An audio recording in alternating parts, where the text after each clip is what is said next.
Say hi. Hardikoff present. Gibson here. Director. Gabriella present. Cute. All right, Just an. please stand for the pledge of allegiance. Second. Pledge of allegiance. To the flag of the United States of America and to the republic for which it stands, one nation, under God, indivisible, with liberty and justice for all. Last thing, everyone. No, important, yeah, Agenda review and approval. Does anyone have any changes or edits to the agenda? I had a request that we simply table G, which is the Library Community Center Capital Reserve vote. I think there's some areas of exploration there prior to the next meeting that we should be looking at before voting on that. For the rest of us, we're expecting that the library will do a presentation at the August meeting. Well, it makes sense to wait till then, like. Seems okay. Everybody's in agreement with that. So Yeah. we will. Yes, we need to remove that from the,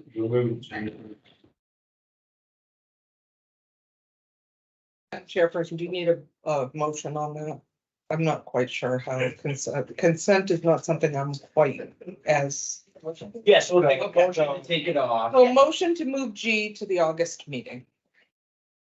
Is there a second? I'll second. Roll call. Oh, wait, did you want to say something? No, I You was just just gonna have- go on. Okay. Aye. Mary, aye. Gabrielle, aye. All right. Any other agenda review? Just one proposed addition. Oh, yes, we had a link. Yes, we have an opportunity, a state grant program that will 100% reimburse any current Barrington EMT wishing to become an advanced EMT. And any person not certified to become an EMT, they'll reimburse that as well. So it's 100% reimbursement. We spend the money up front. They pay us back. But we need approval from the select board to pursue that grant opportunity. We didn't want to wait till August, so I proposed adding that to the consent agenda. A motion to add O for the advanced EMT grant, EMT licensing. EMT licensing grant. Roll call. Hardikoff, aye. Gibson, aye. And check on. Gabriella. We'll go on to public comment. Let me just read the usual rules. Thank you. Meetings are open to the public, but public participation is limited. If you wish to be heard by the select board, please note that 2 public comment portions of the meeting are at the beginning. And then later, if you want to make a comment on some of the business of the select board. In addition, public hearings may be scheduled for public comment on specific matters. I don't think we have any of those tonight. Speakers must be residents of the town of Barrington, property owners in the town of Barrington, and or designated representatives of recognized civic organizations or businesses located in the town of Barrington. When they are addressed and submitted to speak by the chair, speakers first need to recite their name and address for the record. Visitors should address their comments to the chair and the select board as a body and not to any one individual. Each speaker shall be provided a single opportunity for comment, limited to 3 minutes. Public comment should be limited to a total of 15 minutes. Visitors should not expect a response to their commitment or comments or questions, since we may not have a chance to discuss it or to take a position. Public comment is not a 2-way dialogue between speakers, select board, and or the town administrator. The chair will preserve strict order and decorum at all select board meetings. Obscene, violent, disruptive, disorderly comments, and those likely to induce violence, disruption, or disorder are not permitted and will not be tolerated. Complaints regarding town staff should be directed to the town administrator. So do we have any comments during public? Yes, Mr. Russell. Nice to see you all again. Took a little break off. Do we have a microphone? Oh, it's just Is it good enough? you got your break. All right, so Robert Russell, 99 Toll Line Road in Barrington. So on May 10th, I got a letter from the town regarding some signs in front of my business and my house, which is the same. On May 26th, I mailed you guys the first of a few complaints about some other, Joyce, I'm looking at you, about some other violations in town for signs that met the criteria. 230 complaints, actually, and sent them certified mail. I haven't received any reply from the town. It's been almost 3 weeks. I didn't get an email. I didn't get a phone call. I didn't get a letter in the mail. You'll remember from the lawsuit against my business when Peter Royce made his complaint against my town, he was getting almost daily updates in the form of emails. I haven't received a peep. I don't even know if the town received them, except that I got the return receipt because I did send them all certified. So I don't know if the town's ignoring me. The only thing I have is when I talked to John Huckins on the phone a little over a week and a half ago about an unrelated matter, semi-related, but not specifically. He said tonight it was going to be put on the agenda, the issue about the signs. So he told me it would be on the agenda tonight, and if I wanted to bring it up, to come tonight. So here I am, and I don't see it on the agenda. Are you finished? Do you have any more points? I might, but I mean, you don't have to respond, but I was Will told respond to this. something, but I just wanted to make sure Please. that I got them all. So I can't really address what John Hawkins said, because we were not prepared to put this on the agenda. The town has received your 210 complaints, and they are working their way through. 230, thank you. 230. It's an enormous amount of work on the part of the town, so it doesn't surprise me that they don't have a resolution. Not a resolution, just that, hey, we received them. Well, I can just say, hey, they received them. I had to come here though. All I can say is, I know they've been received, perhaps because they're continuing to come in. But anyway, they have been Fair, received. okay, we can't change the past, They have been received. okay. I would expect some updates. When will I get updates? I don't. Peter Royce was getting daily updates. Do I get daily updates? Did Peter put in 230 complaints? I'm talking to Joyce. Did Peter put in 230? They're all legitimate, and in the zoning, it says the whole purpose is to keep the town not tidy and neat. So I'm trying to support the town, Jim. Trying to keep things. So we're not tidy. gonna make this a two-way dialogue. What I'm telling you is the town has received your two. I'm supporting your own words. You represent the town, and those are your zoning rules. You do realize that. If you didn't have such unenforceable. Point of order, Madam Chair. I would be able to make those complaints. Thank you. You do realize that, right?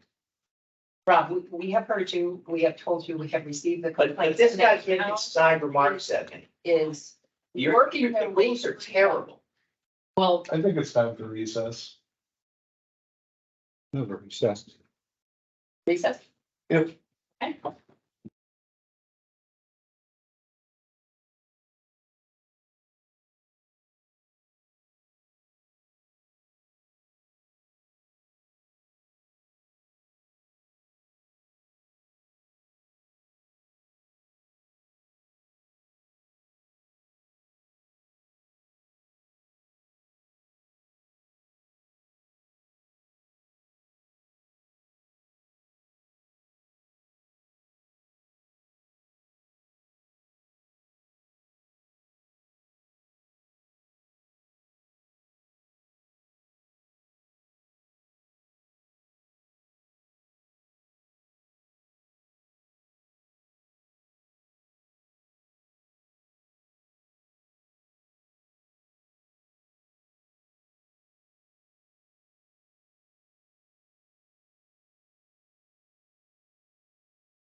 anyone else to speak?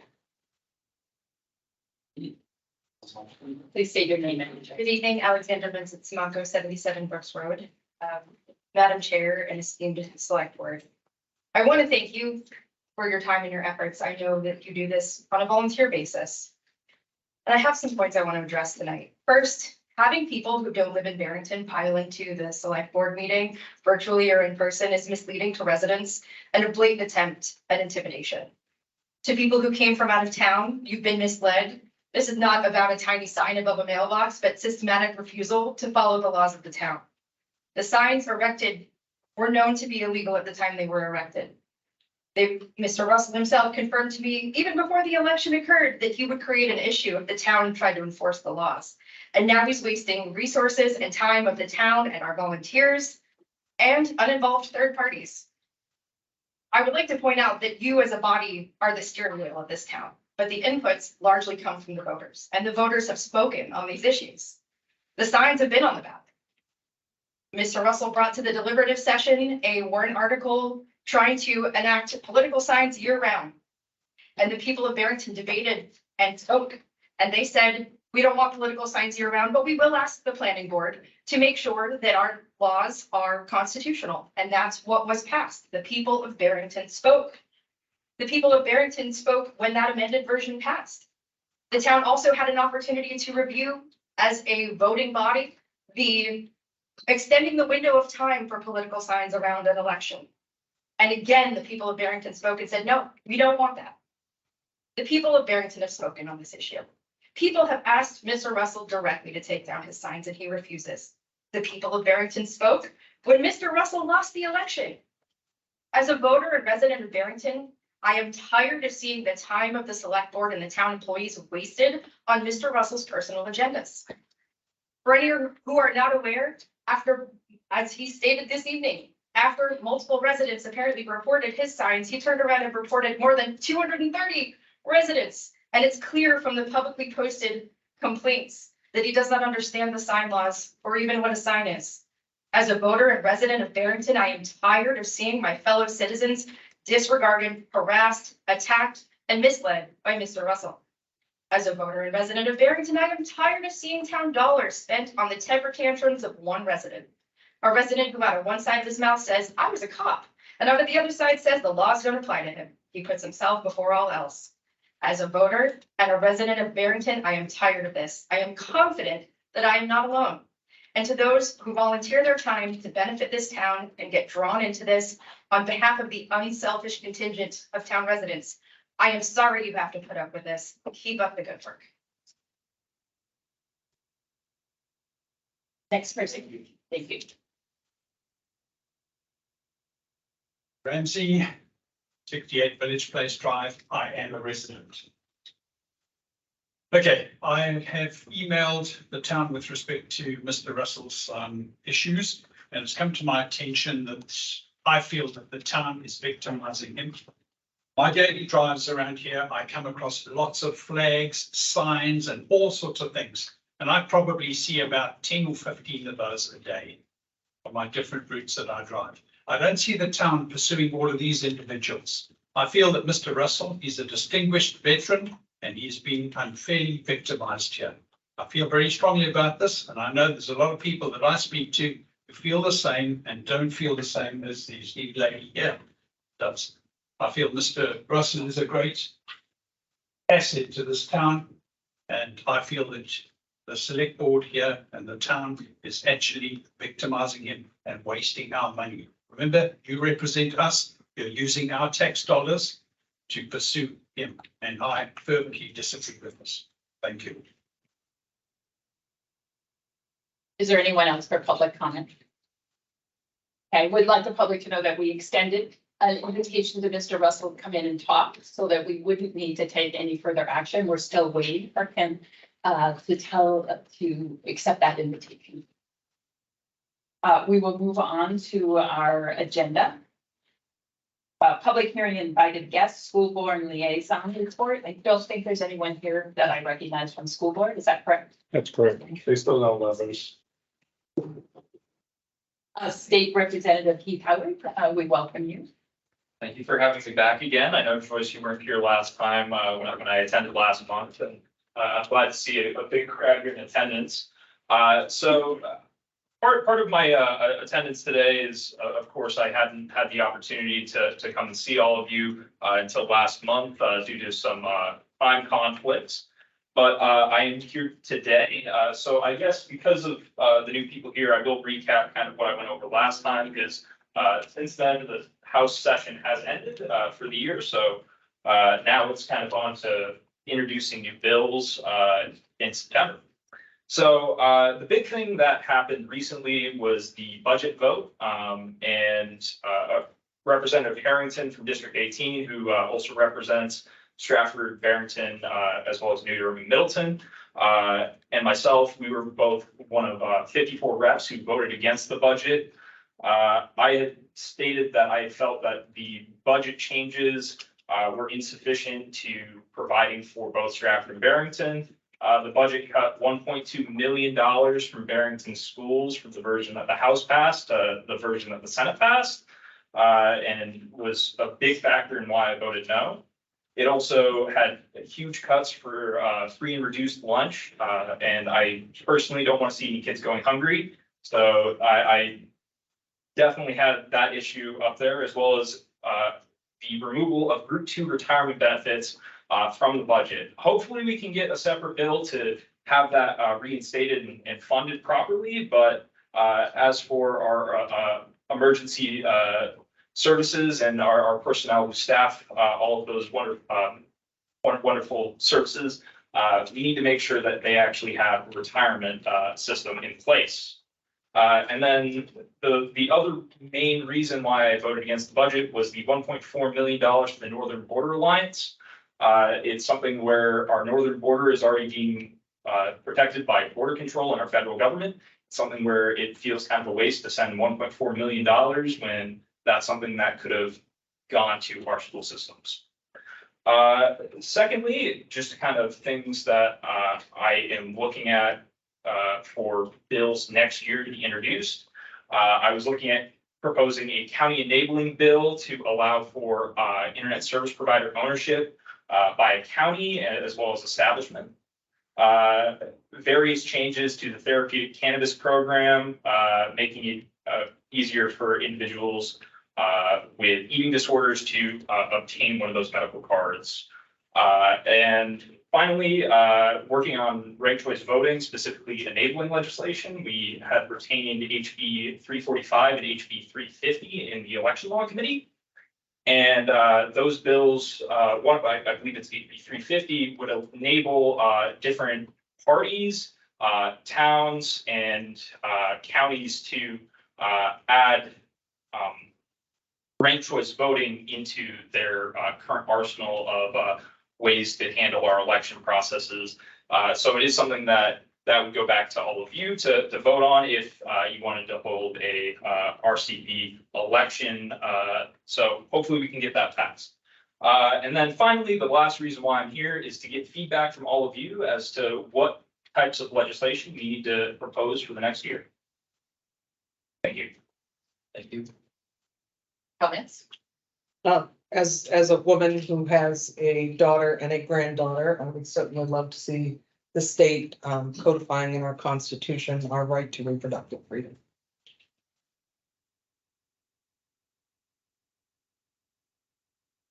I know that there was monies for EMS, but is there any sort of monies available or to make monies available for childcare and improvement in childcare? That's a really good question. I'm not quite certain we can actually get that done this year, because that was a debate that we were having in the House. The Group 2 retirement benefits is something that both parties want to see passed, at least to some degree. So hopefully we can come together on that issue in specific to actually make sure that we provide the funding for it. As for childcare, unfortunately, because the budget has already kind of set sail, without the support of the other party, we're not going to be able to do that. I have a follow-up question about that. It was my understanding that the state of New Hampshire received $35 million for childcare during the pandemic. So Yeah. do you know why we have not seen the full benefit of that money? I'm not 100% certain on that. I could get back to you on that though. And I have a question. So one of our planning board members emailed all of our representatives, and it was in the middle of what I know was a very busy session, but it was around perhaps some discrepancies between state laws and local laws around signage. Yes. So I don't know if you saw that email or. Yeah, I am aware of that, and I have been in conversations with members on both sides of the aisle in the election law committee about handling something like that. The big thing is that we would really only be able to handle public property. So we could potentially set up deadlines as to when candidates for a given race, whether that's for a state or federal election or a local election, and kind of have those dates as a window to when sign-in. Right, and it could affect the public right away on state roads. Yeah. I think that many residents would appreciate that. Yeah, for sure. I can definitely handle that. I'll follow up with that as well. Okay, all right. Yeah. All right. If anybody has any follow-up questions, I guess I'll stay here to the end. But yeah. Thank you. Thank you. Next agenda item, 5C, Old Settlers Road Culvert Replacement Public Hearing Information. I understand we have a representative here to speak about that. Yep, we have a couple, Aaron LaChance and Joe Rickley, both from Oil Tanner and Associates, engineering consultant, working for the town for a number of years on this project and on other bridge projects, including Green Hill Road and Malago Road. Well, thanks for getting Green Hill going. Yes.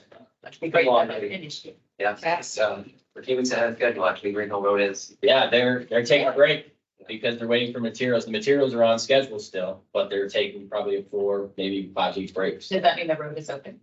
No, it's No, the bridge is out. just, yeah, no bridge there. Oh, no bridge. You're driving really fast. I like biking on that road. First time in the history of You're driving construction. fast. It's something that's not in effect. No, seriously. Yeah. All right, So please proceed. be live here on. We are live, yep. Thanks. So my name is Aaron LaChance. I'm the vice president and senior structural engineer with Oil Tanner and Associates. We're the engineering firm working to design and help the town through the process for the Old Settlers Road Culvert project. And that's Old Settlers Road, carrying Spruce Brook. Been working on this for a fair amount of years, I think. Started touching this back in 2014 when I began with Oil Tanner, and it's always been programmed, as Joe's gonna talk about, for 2025. But as we get closer to that 2025 year, obviously we're gearing up on things.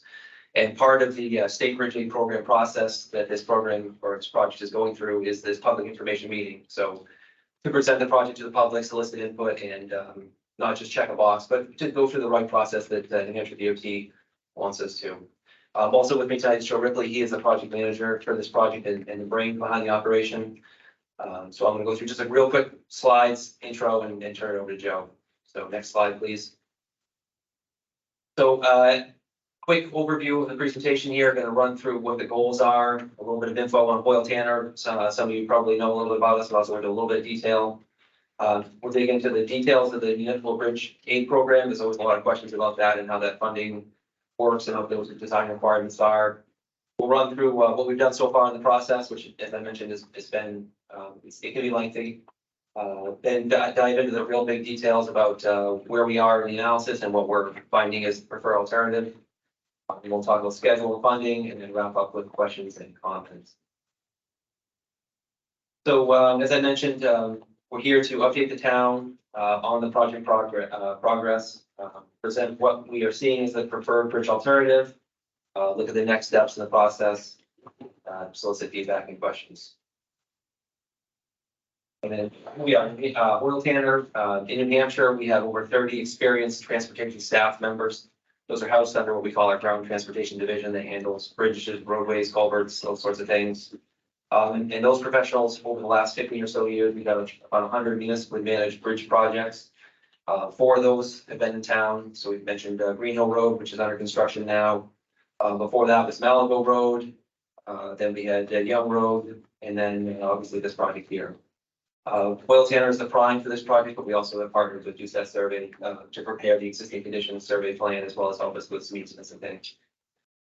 At this point, I will turn it over to Joe to dig into the nuts and bolts. Great. Yeah, thanks for having us again. So like Aaron said, this follows the New Hampshire DOT state rebate process. So it is a very kind of prescriptive sequence of events. To date, we've completed the engineering study, which basically compiles all the existing information and works to find a solution, whether that be, hey, do nothing or full bridge replacement. We're currently in the preliminary design. We're refining our preferred alternative, which we'll discuss in a little bit. And that's also when we produce we submit our environmental permit to New Hampshire Department of Environmental Services. And then after that, we do the final design where we produce those bid documents. Similar to Green Hill Road, it would go out to a public bid. And then there's the construction phase where, you would hire a contractor. We'd be involved similar to Green Hill Road from a designer standpoint. And then you'd also have a third-party consultant do your contract administration. So the bridge aid program has certain requirements. You can achieve or obtain waivers for certain requirements, but these are the basic needs that you need to achieve. 24-foot minimum roadway width. It needs to carry an HL 93 design load, which is just a fancy way of saying it needs to meet the current code. And you need to provide 1 foot of elevation from your 50-year storm event to your bridge. And this is a really good funding program for the towns. I'm sure many of you are aware. The state will reimburse you 80% for design, construction, engineering, all of that. So good 80-20 match. And as Aaron mentioned, this is eligible for construction starting in fiscal year 2025 and that's state fiscal year. So that'd be July 1st of 2024.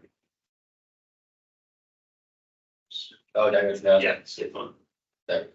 So like Aaron said, we've been on this project for a long time. Aaron started in 2014. I have been beat by 1 year because in 2013, I helped with the hydraulic study. It was one of the first things I did. So it's kind of interesting to go full circle. So in 2013, we were retained by the town. There had been numerous road washouts from 2006, 7, 10. So we came out and did a hydraulic study to say, okay, what is actually going on out here? What size bridge do we really need to install? And we did that in 2013. In 2018, after that was accepted by the state, they issued just a bridge number and got it into the state bridge aid program. So in 2018, we were hired by you guys again to complete the engineering study, which we talked about. And that was submitted March of 2021. It was approved in September of that year. And we were kind of, we've been working on this. The state fiscal year for construction is 2025. So really, between then, we've been ramping up for preliminary design and we are in preliminary design now. Next slide. So just a little locus map. It's about a half mile down Old Settlers Road. Old Settlers Road is about a 16 to 18 foot wide dirt road. And if anyone knows the site, it's in a bit of a gully there. This is a dead end. It's not a dead end road. There's a class 5 road beyond that's not maintained or is not passable at all points of the year. And that's important to keep in mind as we move forward. Can we go forward or backwards? Forward. You tell me. I told him, hey, you can drive, or I can drive. He trusted me. So this is a downstream elevation of the existing culvert. So as you can see, it's a masonry structure, a stone masonry structure. It's got dry stack stone walls with granite top slabs. At some point, the inlet side, the upstream side was retrofit to include a 12-inch corrugated metal pipe and a 48-inch reinforced concrete pipe. We'll go into a little more detail, but basically those are now kind of acting as some hydraulic constrictions. It's a 2-lane road. It doesn't meet like the code definition, but it is a 2-lane road for all intents and purposes, and it's about 16 feet wide, like I mentioned. In our opinion, the culvert is in poor to serious condition. We've been monitoring it since about 2013. It's functioning. It will safely carry loads until we replace it, but this is a structure that doesn't have 25 to 30 years of additional life to it. And most importantly, it is hydraulically undersized. Like I mentioned, there's a lot of history of flooding and road washouts and emergency response to restore the route. Yep. Speaking non-engineering Yeah. word, what does hydraulically undersized, I mean, I know what undersized Yeah. means, but what does that mean? Sure. Like, if you were gonna give me 2 bullet points on that, what does it mean? Yep, so during storm events, the water collects and flows down the river, water surface comes up during storm events. Mhm. And this will not pass certain return intervals, so, the 10-year storm means you have, when you get a 10-year storm about every 10 years, you get a 100-year storm, yeah. 100-year storm about every 100 years, so the state requires that these bridges safely accommodate the 50 year, so once every 50 year. And this will not accommodate that, it will overtop the structure. Over the top of- Will be higher than okay. the road elevation. Understood. Okay, thank you. Yeah, and thank you. I hopefully will not speak in too many engineering terms, but definitely jump in. Like we mentioned, the inlet side, you can see that reinforced concrete pipe. And then, this is looking up the culvert on the right-hand photo, and you can see how the stone culvert and the concrete pipe are misaligned. So what that further does is it restricts the flow. And then because these culverts are so narrow, you can see that there's debris built up inside. It captures debris. So in the engineering study that we submitted to town and was approved by the Department, NHDOT, we've recommended a three-sided concrete rigid frame. That would be a 24-foot span bridge, so significantly wider, and we'll go into why we recommended that in a little bit. But this will meet the DOT requirement for a 75-year design life. It will carry all of their legal loads, and it will be a very low maintenance structure. There's no bridge joints, there's no bearings, it's concrete underfilled. We try to incorporate some features that are in this sample photograph, some stone form liner to emulate a natural stone appearance. DOT doesn't tend to participate for aesthetic treatments. However, form liners is something that they do participate in. It's just so it's not a blank concrete face. The traffic management, like I said, it's not technically a dead end road, but it is a class 5 unmaintained road that can be impassable. So what we're proposing is to do a downstream detour road. And we've set that geometrically, and we'll show you a picture in a little bit, to accommodate logging trucks, school trucks, fire engines geometrically, and to pass that 5-year storm. We're pretty confident that generally a 5-year storm is what you would design a temporary road for. And that's basically just to allow vehicles to go down this road during construction. It's less cost than a temporary bridge, and it's more feasible than trying to use that class 5 road. Could I just make a comment? Yes. So in the town administrator's report, which is on the town website, there should be a link to this PowerPoint. And one single season of construction, it will be shorter than the Greenhill Road, even though that's going nice and fast. These are faster projects. And it is precast concrete, so it's manufactured offsite in a high quality control environment and kind of assembled in the field, so quick installation as well. The span is 24. What's the width of the? Our width is going to be 20 feet. So thank you, actually. That is one design exception that we're going to ask NHDOT for. They've already approved it in the engineering study. We just have to put the paperwork in. To meet the characteristics of the existing road, we didn't want to go from 16 up to 24, back to 16. So we're going to have 16 widen out to 20 feet and then back to 16. Yep. So how much actual driving space is there going to be on the bridge? It would be 20, I'm sorry, 20 feet is the travel way. Okay, So then you add another 3 feet for rail, so that would be 23 feet out. thank you. This is a typical section of the proposed bridge overlaid over what the existing bridge is today. It's a little hard to see from that distance, but it's the dotted lines. So you can see we are expanding the opening quite considerably. This is something that will not catch debris. It will pass all the design storm events. We do need to place stone riprap, so large stones in the channel for armoring purposes. However, we are covering those with a native material, so it will mimic the natural stream up and down. That's better for your wildlife passage, and it's something that NHDES likes to see. We also provide what we call what is called a wildlife bench on each side. So basically during your normal flow conditions, this will be 2 strips of dry land on each side to promote wildlife crossing.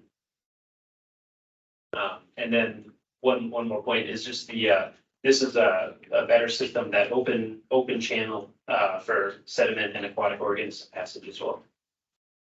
So does all of the existing stacked granite that we saw isn't staying there with this ridge above it? It gets, okay, thank you. Just kind of show Understood. the Yeah. improvement, yep. This is a little colored plan view of the project site. So what's shown in brown is the 16-foot gravel road. Blue would be the proposed bridge deck. And again, that size from a hydraulic standpoint and an environmental standpoint to maintain the natural flow of the channel through the bridge. And then what we have shown in pink to the downstream or east side would be the detour road. And again, that geometry was set so we could accommodate emergency services, logging trucks, and then provide enough horizontal offset that we could excavate and construct the proposed bridge. This is a profile view. So what is the road doing? This is like a section view. So if you imagine looking at the road from the downstream side, for anyone who's been to the site, you know it is in a gully. Luckily, we do not need to make any modifications to the roadway to meet design speed or to pass those hydraulic flows. So we are basically the existing profile. And what that does too is it allows us to eliminate a lot of right of way or wetland impacts. Because if you pick the road up, you'll have to chase out those side slopes. So matching the existing really tightens up your project footprint. And then the schedule, like we said, we're in preliminary design. Our goal is to wrap all of that up in September, submit our plans to the DOT and our wetlands permit to the Bureau of Environmental Services. That all gets reviewed this fall and winter. And once we get all of our approvals, we'll pick up our final design in the winter, spring of 2024, which will allow us to have all of our ducks in a row to advertise this for construction early in the fall. And the reason that's advantageous is because if you're front of the line, you generally get more competitive bid prices. And the objective there would be to bid it in the fall and then begin construction in summer of 25. Oh, and then just sorry. In the top is our total project cost based on all of our engineering services and our anticipated construction. Project total is roughly 1.1 million in 2023 dollars. And we just showed the state and federal, state and local match through the state aid program. So of that total 1.1 million, 220,000 is our estimate out of pocket, all in costs for all engineering and construction. Some of the bills we've already paid through design, engaging the services of Oil and Tanner from 2013 to now. Excellent. Yeah, that's it. Yeah.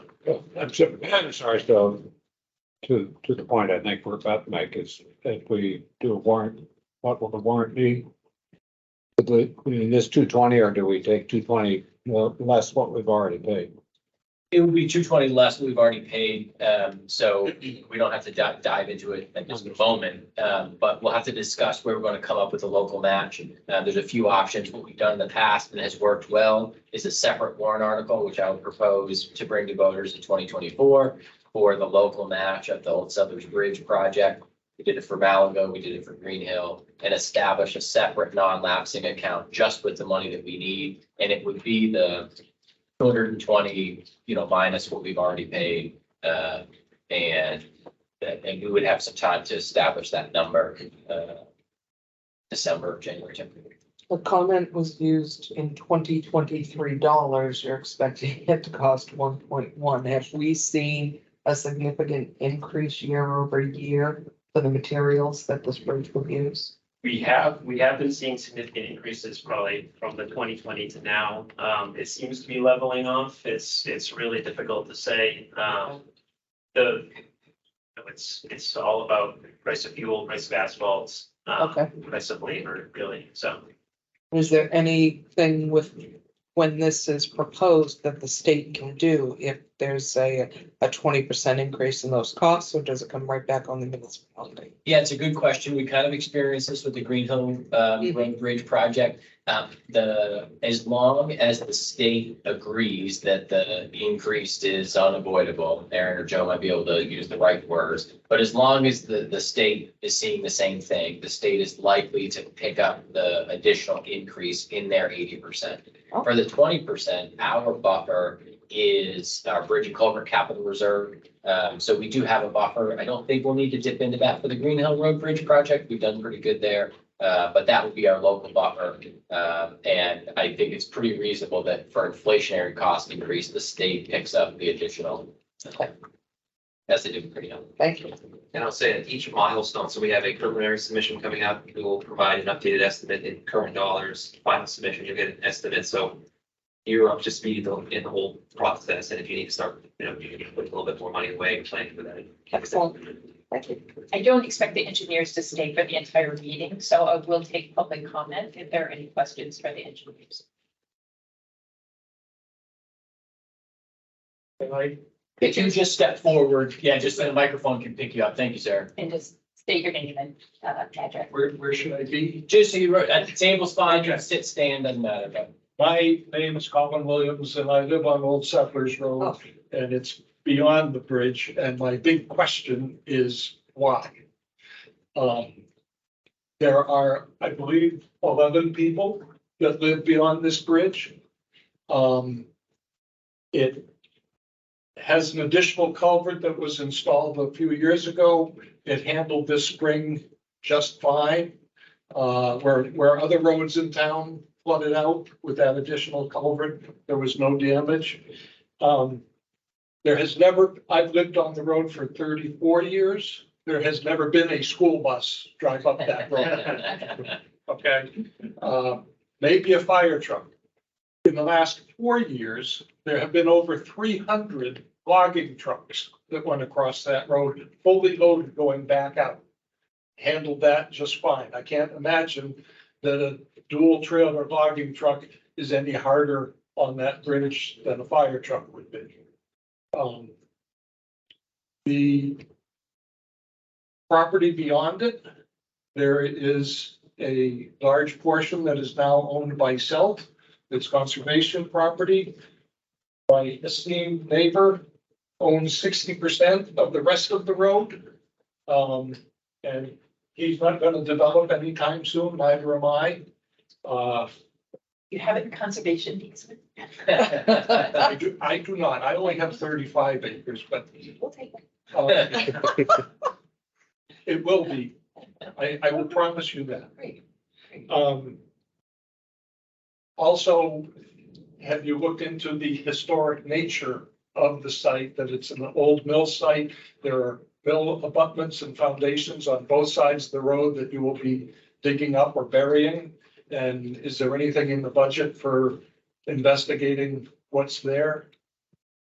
So I'm happy to start. I'll let you finish getting through your list and. Okay. Then I can start. And to me, the money, I mean, if you wanted to, it's 1.1 million and 11 residents, we'd each happily take the 100 grand rather than have the new bridge. It's a beautiful road. To build the bridge, you're gonna have to cut down all the trees in a large area around it. Have a substantial impact for how many months? 3 or 4 months. Yeah. I don't think it's necessary. I don't know what you're trying to do, and if it were somewhere else in town for that same level of service to the community, I would say no, and I'm right there and it benefits me and I don't want it, neither does my wife, and I don't know anybody else that on that road that, says, oh yes, let's do this. So I do. You do? Yeah. Okay. How come? Well, here, well, Okay. yeah, you guys can chat outside. Yeah. Okay. I think that's it. I think it's a lot of money to fix a problem that isn't there. So, thank you. Mr. Chair, I'll start if you'd like. Thank you, Mr. Williams. Appreciate that. I actually had a conversation. Oh, Come on up. Fine. Yeah, do you want to go first or second? Oh, I'll just say that Oh, please. I agree with my neighbor. And the one. Count it, introduce yourself. So I'm gonna have to voice, sorry. Okay, thank you. And I fully agree with that. Only 60% of the road, there are no intention to have any development. And I could find, I'm a mechanical engineer, and I could find 5 solutions at least to make it a lot cheaper and totally efficient. And conservation. So what I was gonna say, and, Mr. Dubois and I had a conversation earlier today, similar questions, as you did, Mr. Williams, about the why and the, what are the alternatives and the options. And so when I started in town in 2018, I had similar questions because you're looking at projects, this project was already underway. The trouble was in 2006, 2007, and 2010, the town had 3 events at this crossing location, which required emergency repairs, costly emergency repairs. Anytime we're doing something that we're not planning on, it takes resources, it takes time, and obviously money. And so that's what flagged this project for a hydraulic analysis. And the purpose of that wasn't to say, hey, let's throw a bridge in here. The purpose of that was to say, hey, we know we have a problem. Let's find the source of the problem so that can advise our solution. So, and Joe mentioned earlier, that was one of the first projects he worked on with Hoyle and Tanner. The results of that said that the existing crossing, the existing culvert capacity was wildly undersized for the amount of hydraulic capacity, how much water comes from the upstream side. And so one of the requirements that triggered with the Department of Environmental Services is what kind of a wetland crossing that needed to be for the road.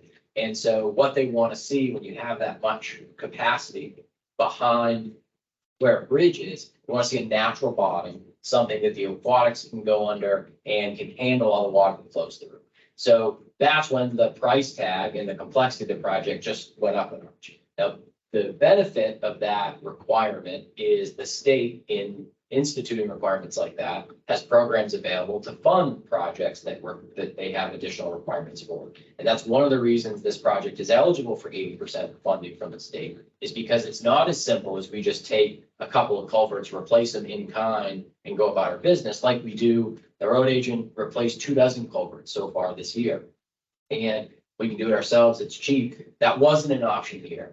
And so in evaluating options, requirement for natural bottom, either a box culvert or a bridge, the price tag goes up, the complexity goes up. You make a good point about the fact that there's only a handful of single digits houses beyond the bridge there.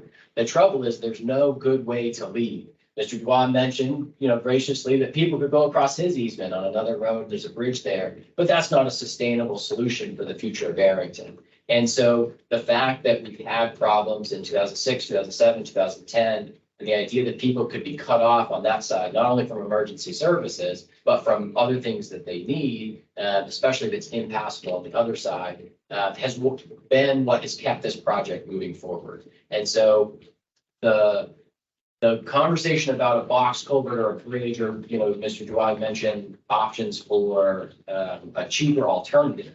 So we couldn't put a box culvert in there for less than $220,000. And that's what it's costing the town of Barrington to have a structure that will handle more capacity, be better for aquatics, and last longer in the state aid bridge project. So you mentioned the historic nature.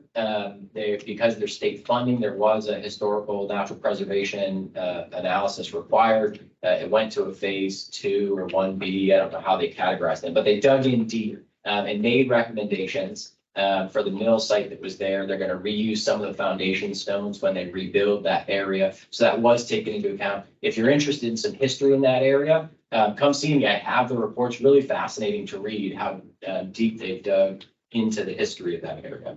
Last thing you mentioned was trees in the right of way. Correct me if I'm wrong.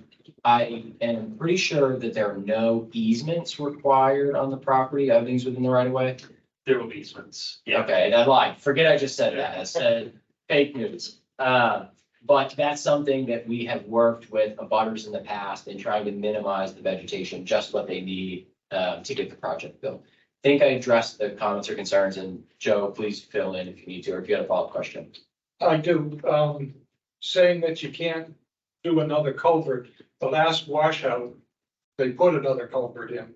Emergency repairs are a different animal, unfortunately. Okay, It's easier to do something in the here and now because you have to than sitting around a room and planning to do something. well, let's save a couple $100,000 and wait till the next washout to put another emergency culvert in. Yeah. Um, I hear that. It's costly and not good planning, in my opinion. well, when you say costly, how much did the last repair cost? I mean, $3,000 worth of gravel, probably, maybe 4, a culvert and the man hours. $220,000 from the town, not just nothing to do with the state. We could do, let's round it up to 15,000 and 220,000, what's that? 9? I respect that perspective. I think the cost that's difficult to quantify is the opportunity cost of an emergency repair.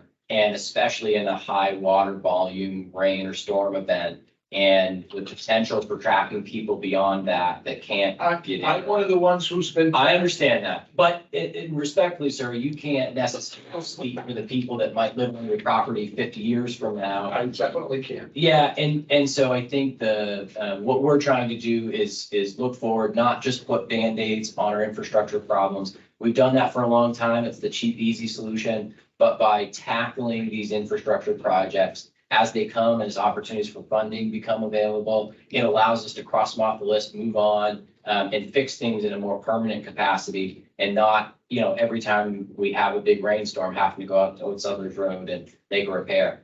And, the road agent during one of the storm events this spring, where you said there wasn't a washout, it was really close. And I know you drove through and saw how close the water was. That's dangerous. That's a scary I situation. pointed out where the water was circumventing Mhm. to the road agent, the culverts. Right. And so we believe it's a problem we need to solve.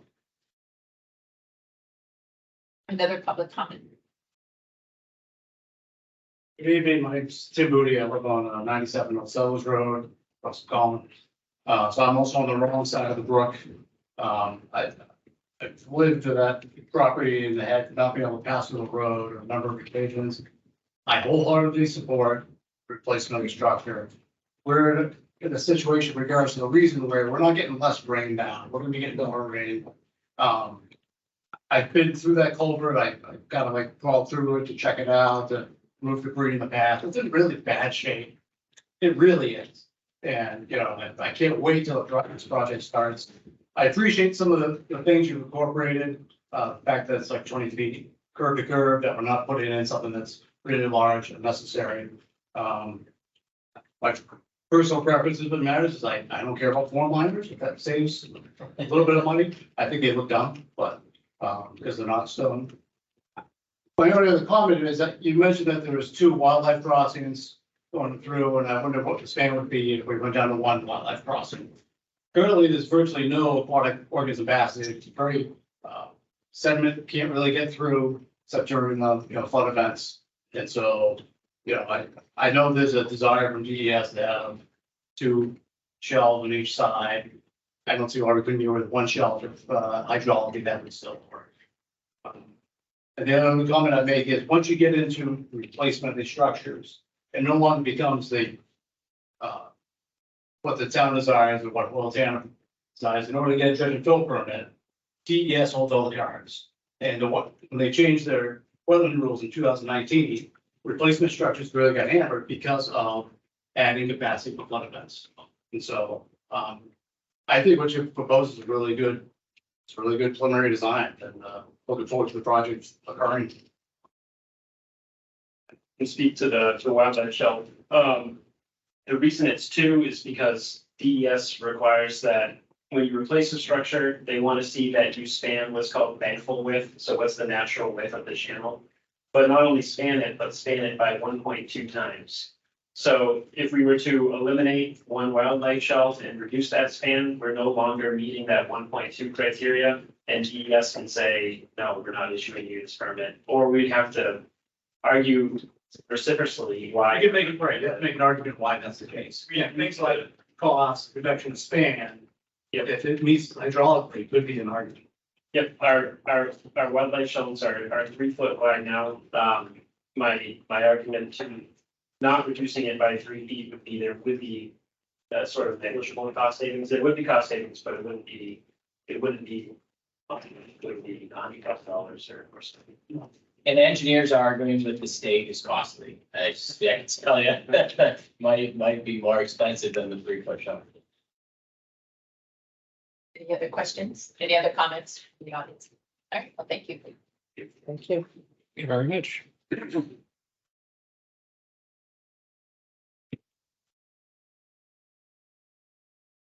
No, if you want to talk just briefly about if the select board thinks the town share and looking at a warrant article for 2024 is reasonable. I would feel most comfortable pursuing that so that we're keeping that capital reserve fund specific for engineering potential emergencies. But there's no way to tell right now. We've certainly had, what, 2 sunshiny days this entire summer so far. So I think being ready for what's going to be needed for dams and bridges and what have you in our town is important. Rather share that perspective. Yeah, I mentioned that earlier, I think that's, and it also makes it much more transparent for the public of what, where they're actually spending money, not inventing money that isn't there. It gives the voters, yeah, but it certainly gives them control. And I like having the reserve funds to be able to develop the design for projects so that we're shovel ready for grants. Yes. Okay, I'll plan on that. So you'll see that in the first round of budget documentation. Thank you. Moving on to the consent agenda. I move that we approve the whatever agenda, consent agenda, less item, what was it, G? We took away G and we added O. Yeah, okay. And I As proposed. would second that we approve the consent agenda for July 10th with the tabling of Article G and the addition of Article O for the Work Invest New Hampshire EMT training program. That's what I'm said. So. That's what I meant to say. Yes. And I Roll think call. we need a unanimous vote. Are we waiting on select person Sakosha? The quorum present, We'll have a quorum. Okay. as long as it reflected in the minutes, that he wasn't here when the vote was taken, it would still be here. Okay. Okay. There he is. Do you want to be here for this vote? Wait for him to vote on the consent agenda. sir. Go should I? I saw the crowd out there. Hardikoff on. Gibson, I. And sure, guy. That That was the consent agenda. As amended. Yes, yeah. Request for signature. It's on the consent agenda, ready for page 5. About 20 minutes. You're out. Treatment.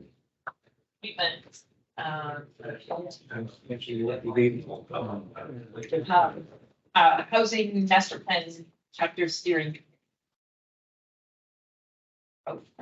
No, we both, yeah, we were just closing the loop. So Mr. Smith was appointed by the planning board to the housing plan chapter steering committee, which I understand has started meeting. Maybe we'll hear about it during select board updates tonight.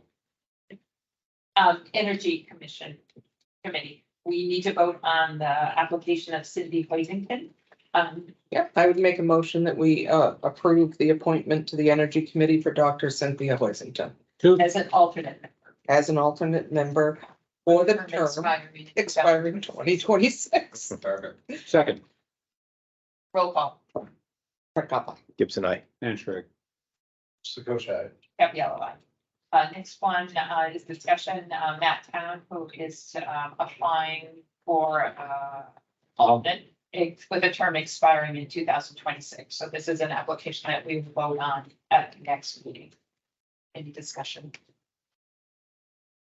He's currently serving as our representative of the Stratford Stratford County County. Regional Planning Commission. Will we have time? Yes, it does. Second motion. Voting. Favorite. Alright. We'll move on then, Recreation Commission. Frederick Testor has submitted an application to join the Recreation Commission as an alternate with a term expiring in 2026. And again, we will vote on his application at the next meeting. Yeah, excited to see someone with that level of experience volunteering to take an alternate position. Great, okay. We'll come back to that next meeting. We'll move on to staff reports. This is better. Awesome. So, first and only meeting in July with 4 work anniversary awards sharing. Jessica Tennis, is currently our recreation director, and she has worked in town for 18 years. Since she was born. Seth, She never left middle school. She held it down. Amazing recreational leader and professional. She's done a great job. Absolutely Super amazing. pleased to have her in town. So Seth Wentworth has been in the fire department for 14 years. Wow. And then on the newer end of the spectrum, Josh Turner joined the police department this time last year as a per diem officer. And then Kathleen McCarthy joined the library 1 year ago this month as well. Appreciate their tenure. The couple training opportunities, just for your information. I'm really excited about this one. On July 12th, there's a session called Exploring Trends in Citizen Engagement. Obviously, we talked about this at the strategic planning session. So hopefully some good ideas will come from that we can consider adapting to Barrington. And then on July 20th, there's a Working of the Planning Board webinar. And so this is a good one. Anybody who wants to know more about how the planning board works, that's a good opportunity from the New Hampshire Municipal Association. Who's heading up the citizen engagement? It's a third-party consultant, Okay. and their name is escaping me right now. They provide citizen engagement tools, digital citizen engagement tools. And so I suspect that their presentation will center on the tools that they provide. Okay. But the general concept of engaging with citizens. To be interesting. You know, if it's archived. So if you can watch it another time. Yes. Yep, that should get a link. And since I'm signed up, even if you don't sign up, I'll be able to send you a link. Okay, great. Ready to move on? So we had our, as you know, because you were all there, our formal strategic planning session and goal setting on June 27th. So you have a copy of the minutes in your packet that Tiffany provided. That's the official record of the meeting. I've connected with Sarah, our facilitator. I sent her a copy of all the posts that she's working on, a closeout from those high effort, low effort, high impact, low effort analysis of 1, 3, 5 year goals. So we'll have a document from her. We'll review that kind of in detail at the August meeting. What I did, and I worked with Joyce on this, pulling out the items that we identified as priorities that we wanted to discuss in the short term, keep the ball rolling on. One of those we're talking about later tonight with the TIP district, that town center idea. And so we'll continue to do that throughout. And we talked about scheduling another work session. And so looking 6 months from now, December 11th is our last meeting of the calendar year. So in the last couple of years, we have finished our budget finalization at the first meeting in December. We've always had this meeting on the calendar, but we haven't generally needed it for budget purposes. And so just tossing out the idea, we don't have to make a decision tonight, but if we wanted to look at another work session in 6 months, that might be a good date to do it. It's already on the calendar. And so if you have feedback now, we can revisit it, but that would be my suggestion. Urging us to be very efficient with our budget time. We have been, yeah, it's gone pretty well the last couple of years, and especially considering last year with how much that we had to include because of inflationary reasons and wage increases for employees, we were still able to get it done by the first meeting in December. So I think it's reasonable to expect that we could finish the first meeting in December and. Excellent. 6 months. Okay, pencil that in. Okay, yeah, so we'll figure out the details as we close in. Yeah, I put it in my calendar and Plan on that.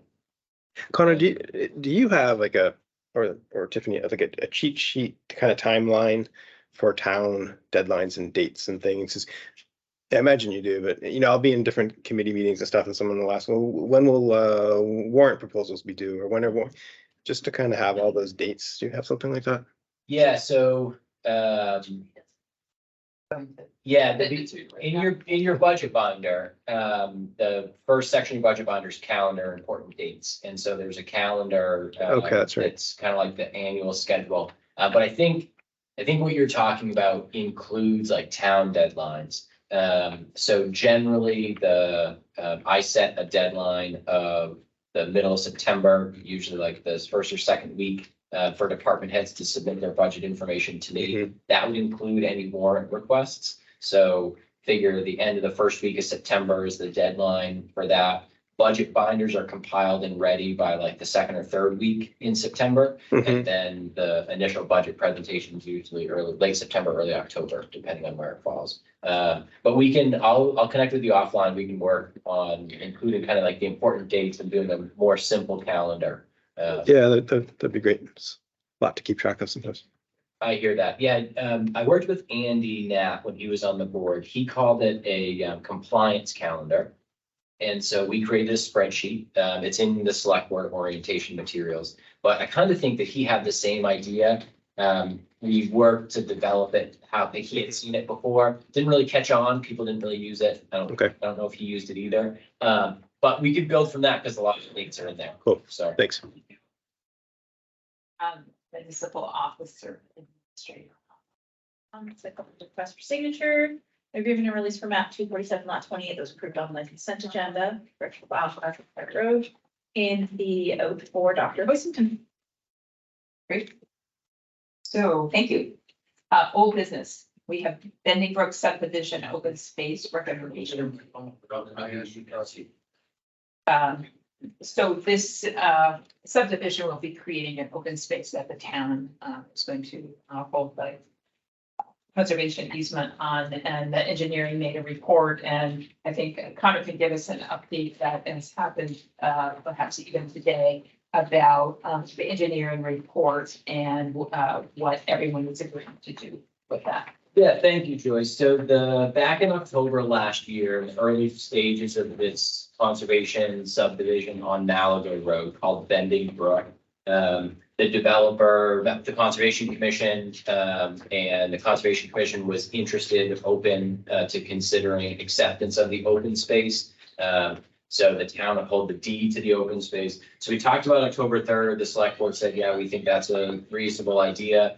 Because it's an expired gravel pit, we'd like to see an evaluation of the open space to make sure that we're not accepting any unnecessary liability. And so the project continued with the planning process, received conditional approval, and then our engineering consultant started an evaluation of the open space. Important to make it clear, the town's engineer, CMA Engineers, was the third-party engineer for the planning board and advised the planning board on the subdivision submission and review her state statutes and our regulations and zoning ordinance. Separately, the same firm, CMA Engineers, for the select board, at the select board's cost, evaluated the open space. And so that the CMA handled it very well. They approached the two roles from different perspectives and for the purpose statement. But it was a different process altogether. So what their result was this memo. You have a copy of it in your packet, and they made recommendations relative to the open space, again, with the goal of not having the town not accept any unnecessary risk. So the developers here, Gil Falzoni, received a copy of this, had some questions, concerns. Hey, how do we actually accomplish this? This is how we plan to approach certain items. And so from this report, you have a printed copy of this that I gave to you today, were some adjustments in conversation with the developer and the town engineer. And so I'll read through those. I know you have this memo ahead of time. This one just came today. And so what I would propose is these would be adjustments to the recommendations that if the select board was interested in accepting the open space, with the recommendations intact, many of the recommendations to include these. So the first adjustment was relative to the asphalt. The original recommendation said to dispose of an off-site location. The developer plans to use them to build the driveways. And so the updated recommendation is just that it can't be used in the right of space, in the open space for the right of way. The rock, there was a note to crush and use as road-based material riprap. There was a comment with the developer that they might not need to use all the rocks for that material. And so the comment is updated to reflect, prefer to crush all if used in slopes as fill material in slopes, follow applicable standards, and not to be used to retain slopes.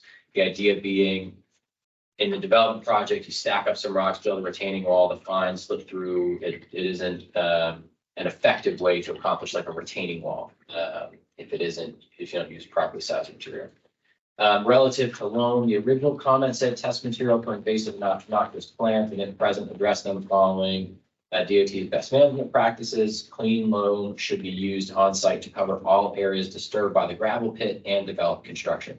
The real concern here is the embankments. The unstable embankments will continue to erode. There's other areas of the gravel pit that are flat that are exposed, sandy or otherwise.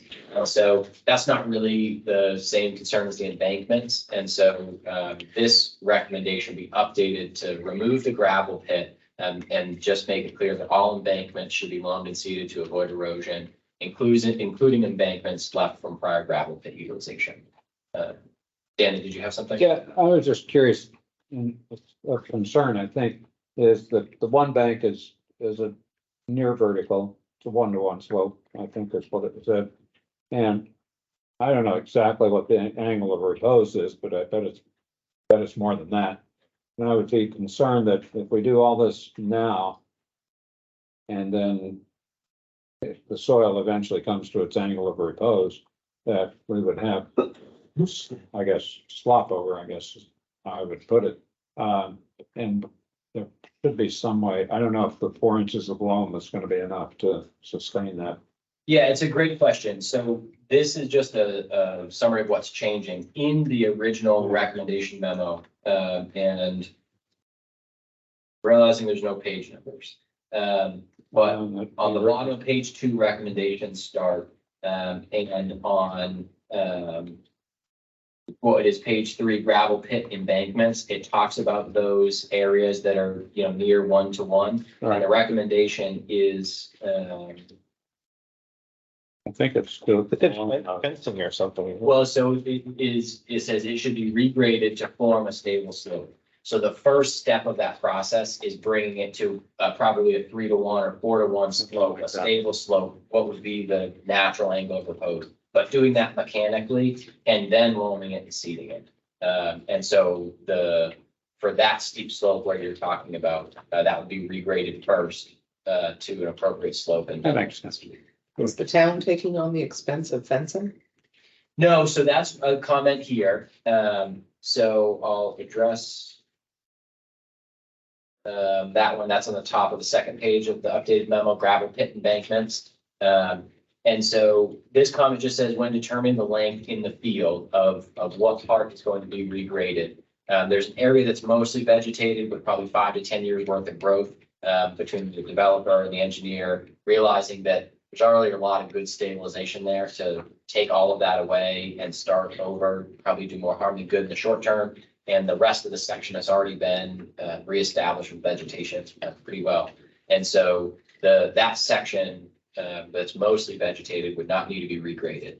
And then signs required across the top, but no fencing. The idea of the fencing, especially on the steep area, was to keep people away. But if the steep area is regraded, it's safer, and signs would be less obtrusive, less of a maintenance cost in the future, and signs can accomplish that task of educating people. So this was the report that we got, and then this was here for us to review. Where was this generated from? Conversations that you had with the engineers? Between the engineer and the developer. Okay, Working from this to a mutually agreeable resolution. okay. And so the one I just skipped, we addressed the loan, and then just restating that area, that not all areas disturbed by the gravel pit But just areas disturbed by development, construction, and embankments disturbed by the gravel pit should have that same level of revegetation. And then the last item was the trail to Malago Brook. So where the access road comes in now, the developer is going to establish a parking area, small parking area, and develop a trail down to the brook in that same location. And so the original memo, the original recommendation from the engineer called for a 10-to-1 slope from the parking area down to the river. It's not really feasible. That's a really shallow slope. The main reason for that recommendation is that it's going to be gravel, and any steeper than that, it kind of washes out in rain events. And so the recommendation is if it's steeper than that, to have water bars so that the gravel walking path will stay there and it won't wash out the first rainstorm. The rain will have a place to go. And so the gravel walking path may be graded as steep as 6-to-1, but if the grade is steeper than 10-to-1, water bars are required to prevent erosion. Would be updated recommendation on that. And Mr. Falzone, I didn't know if you had anything to elaborate on that. Yes, I do. Okay, if you come up just so we catch the microphone, you can introduce yourself. I'm Joe Falzone, been developing here in town for about 15 years. And to give you a little history, the reason this land is being donated is because when I first came in here to present the development, I was contacted about a year ago from Connor that there was an extreme existing drainage water problem, and correct me if I'm wrong, out at Malago Road. To the point where, and I forget the intersecting street. Yeah, where that trailer is, that when they plow the snow, there's so much water that goes on the guy's roof. Oh, Lee Road, you're talking about the Lee Road, yeah, Yeah, okay. so I always try to work with the town, as I have when we worked out what I did here for the town hall. I said, sure, I'll work with you to try to accomplish that. And as we got into it deeper, it resulted in wanting to have public access to it. So there's the old, I guess, gravel road, you could call it. And then there's a new road beside it that's going to be built. And in that old road is good gravel that was, of course, never taken out because they had access to pit. And I went to a planning board meeting where a person claimed they fish in that brook. Well, the brook doesn't have more than 6 inches of water in it. Whether they fish in it, I don't think in that location, maybe further down. So then this trail idea came along so that they could park the 6 to 8 cars, which is just gravel and level, and then they could walk down to it. As we got closer to finalizing the plan, and I just sent you the email so you know, the grading is on the plan, was presented to the board. They agreed that I could take that gravel out, regrade the trail, the walking trail. It's not a handicap trail, it's a walking trail. And we show the slopes on either side at 4-to-1 to 5-to-1. And the engineer's recommendation that it be 10-to-1 is not agreeable. And as I told Connor, it will never be agreeable because you can't accomplish what I got approved, which was to move the gravel down at the end to use in the road. So right now it goes from 10-to-1, which is really well. And as it dives down, because the pit is probably what, 20 feet below the roadway? Yeah. It grades down to approximately 5-to-1. Well, you can mow a slope that's 3-to-1, just to give you an idea with a lot more. So it's 5-to-1. So I wasn't sure when you explained that, or I read on the phone. Are you saying it can be 5-to-1 to 6-to-1? Okay. Yes. So There's water bars. yeah. Yeah. What, and I have not used water bars before. I don't know what they entail. They're just diagonal diversions so the water doesn't flow right down the gravel path. It gets the water off the side so it doesn't wash out all the gravel and be a thing. So it's a strip of metal. Rubber. Sometimes it's rubber, sometimes it's wood, sometimes it's just gravel, just a berm in the trail that gets the water. So does it create a step down? Yeah, it sometimes it does. I have to be conscious of cost. If I don't understand it, I have to ask. And the grading of the slopes, I heard 4-to-1 mentioned. It's 3-to-1. 3-to-1 allows you to cut it, with a long one. Not that I think you'll be cutting it, because once it gets stable, you're gonna want it to get rooted much deeper than what it is now. Yeah, and I don't think in the recommendation, there's a, Has the for site- regrading the slopes, I don't think that there's a Fixed amount, a fixed slope. It's language about it needs to be stabilized. Right. right? And so whatever stabilized controlled vegetation, Right. the. And to be clear, so there's no misunderstanding, when you wrote the follow-up memo, Mhm. you talk about on slopes, you can't build rock walls. And I know what you're talking about because then silt could fit, but we can mix rock with sand and gravel and put it in the bank, put the loam on it.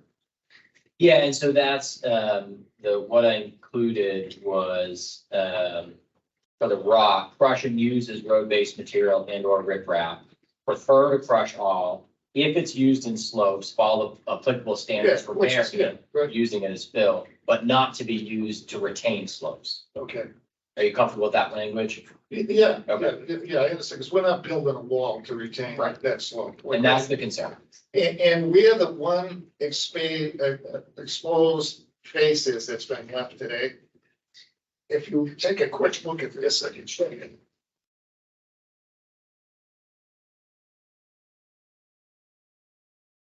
Let's get my bearings. You can see the slope that's running here. That's the total slope down here. This land is still owned by us. There's 40 or 50 feet of all sand and gravel here. One of the things we can do, not knowing how much excess material we're gonna have until we get to the end, is we have enough material here. If we wanted to slope this, we could push it all down, because there's a few thousand yards there to do it, and then. So for my benefit, will you show where the snowmobile trail is on that? Right here. Oh, that, okay. I think my concern was that, yeah, eventually nature would do that, but that'd make kind of a mess. If you grade it down at Right. an angle of repose. And- While Steckner talks about that angle of repose, the book, separate issue. And then in your memo, Yes. you refer to only addressing those subjects, and I know you and I talked about the stems. Mhm. The statute and the law in the state of New Hampshire is you can bury stems generated from the site that you're doing construction on.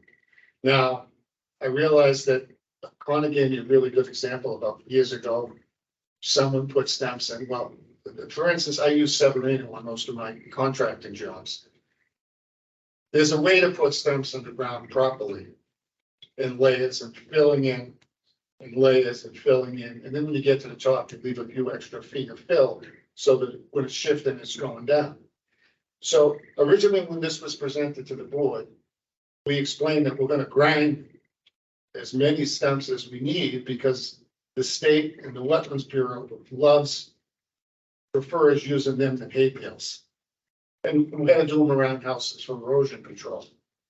What I don't know, because I wasn't here 50 years ago, when they cleared the land and they piled the stumps, I might get to the end where there's still a big group of stumps left. And I'm not trucking them off the site. I'm doing what's allowed under the law. I'm gonna bury them properly. And then the issue come up that, forget his name, engineer. Josh. Josh suggested that I truck him off. Well, I never agreed to that from day one, not agreeing to it now. I suggested, and I think Connor agreed with me, when we get to that point, if there's not a large amount left, I'd grind them. And either use the grindings of the slopes, which works beautifully too. Or I'll get a designated 1 acre area and or pile them on the ground along the property line and just slope them as a barrier between the open space and here. Did you go to the site? You say you will go to the site before the meeting, try to get a sense for it. Did you or no? I did, Okay. looked at the aerial photography. You know, you look at the pile and, you can only estimate what's there. And I'm not sure Mr. Falzoni and I came to agreement on the right thing. Ultimately, it's a select board decision. So the idea is there's a lot of stumps out there, a lot of stumps, and they'll be able to grind some of them. The recommendation from the engineer was grind all of them, or the ones you don't grind, get them off. So Mr. Falzoni's right. If you generate stumps on site, legally, you can bury them on site. The part that I disagreed with is if the town's gonna own the deed to the open space, do we want to own an acre of a stump dump? I think probably not. The recommendation from the engineer was probably not. The trouble is, you can't pack the stumps in so tight that there isn't settling and voids might create. And if this is open space that's available for recreation use and we're not out there monitoring it, not gonna send the road agent out once a week or once a month or even once a year to check for voids and the stumps. And so, if there are excess stumps, I think the right thing to do is chip them. Falling it off would be expensive, but if you're gonna grind up stumps, kind of the idea was there. I got the sense that maybe you were thinking there weren't so many stumps that it was gonna be a non-issue. Yeah, well, I won't know that till the end, but I want to be telling you now how I'm going to do it. And one of the things I suggested to Connor is because when we get closer to the end, 6 months out, 8 months out, and I know what the quantity is, if I chose to bury them or do a windmill, or stumps buried all with loam, I can retain an acre, so it's not deeded to you, but adjacent to the subdivision, so it wouldn't be part of the open space, and then you're worried about the open space. So the idea would be that the town would be taking deed to the stump dump. Yes, Even having it there though, the potential for it to cause damage for wildlife too. I've seen when a stump decomposes underground and it drops the leveling of the area of the stump 30 inches because it was not properly covered. We have deer galore running through there, and I can't imagine that they're not gonna end up with broken legs and stuff running through. And no, I think. I mean, I don't Maybe know them enough go to the vet here in town too, you know, if they get a spray and it's not totally broken. I'm telling you, there's 5 and 6, and there's billions of them living out there. There is, but I mean, even if you wanted to come at it at an agricultural aspect, you know, if those stumps are gonna decompose, it's gonna get cooking in there and it's gonna be a compost and it'll break down over time.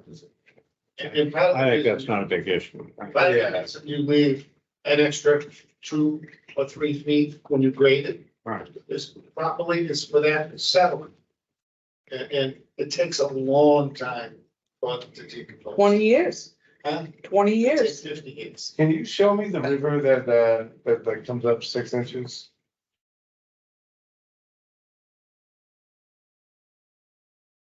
The Malago Brook? Yeah. Yeah, that's stocked with trout from fishing game, so I mean. Yeah, I think this is the end where it gets wider. Yeah. Down here, but here, 6 inches, 8 inches, 10 inches of water. There's more than that sometimes when it flows Yeah. through, but they used to dump them right there. Really? Yeah, Yeah. and then that goes all the way and dumps out into the reservoir over in Madbury. Well, they'll have that path down there, whoever wants to get out, And is there a reason why the snowmobile trail cuts through those 2 houses and can't come out by the road? Because we own this land. Okay, That's not going through those 2 houses. That's on our property. okay. Yeah, that was left for an additional access to the property. I don't know at what point in time the predecessor owner did that, but it was good planning on his part to do. it. Yeah, it's just I see the snowmobile trail maybe going over on the other side or, Because it's wide, yeah, the other side is wider, the shoulder, yeah. than this side.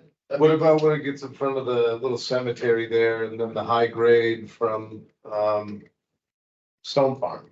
Well, I guess they can only, and I'm not a snowmobiler because when I was 18, I hit a wire on my throat. That was the end of my snowmobile career. But I guess there's a rule, you can go on the road for a certain distance, when you come off a trail and go on. Right. And that's the way it got laid. I mean, in the perfect world, they would have loved to just come through. Originally, we showed along the brook, but no one would buy houses, but put a snowmobile directly behind the house. Oh, I think people love that. I think that's part of the why, the reason. In select persons of Kosha's world. I don't respectfully, the snowmobile trails where it is, that was resolved at the planning board. Yeah. Good conversation, but. The two things, the parking lot, are we handing that over to conservation to maintain so the town doesn't own it? And are we handing the snowmobile trail over to the Barrington snow goers so that we don't own it? Yeah, that's a good question. So the developer is developing the parking area. There's no maintenance plan that exists right now. I mean, even for parking areas, the conservation has established, like the Winnie the Pooh Trail. Just this winter, the select board authorized the highway department to plow conservation area parking areas. But low priority. As low priority in the days following Busy work. a snow event.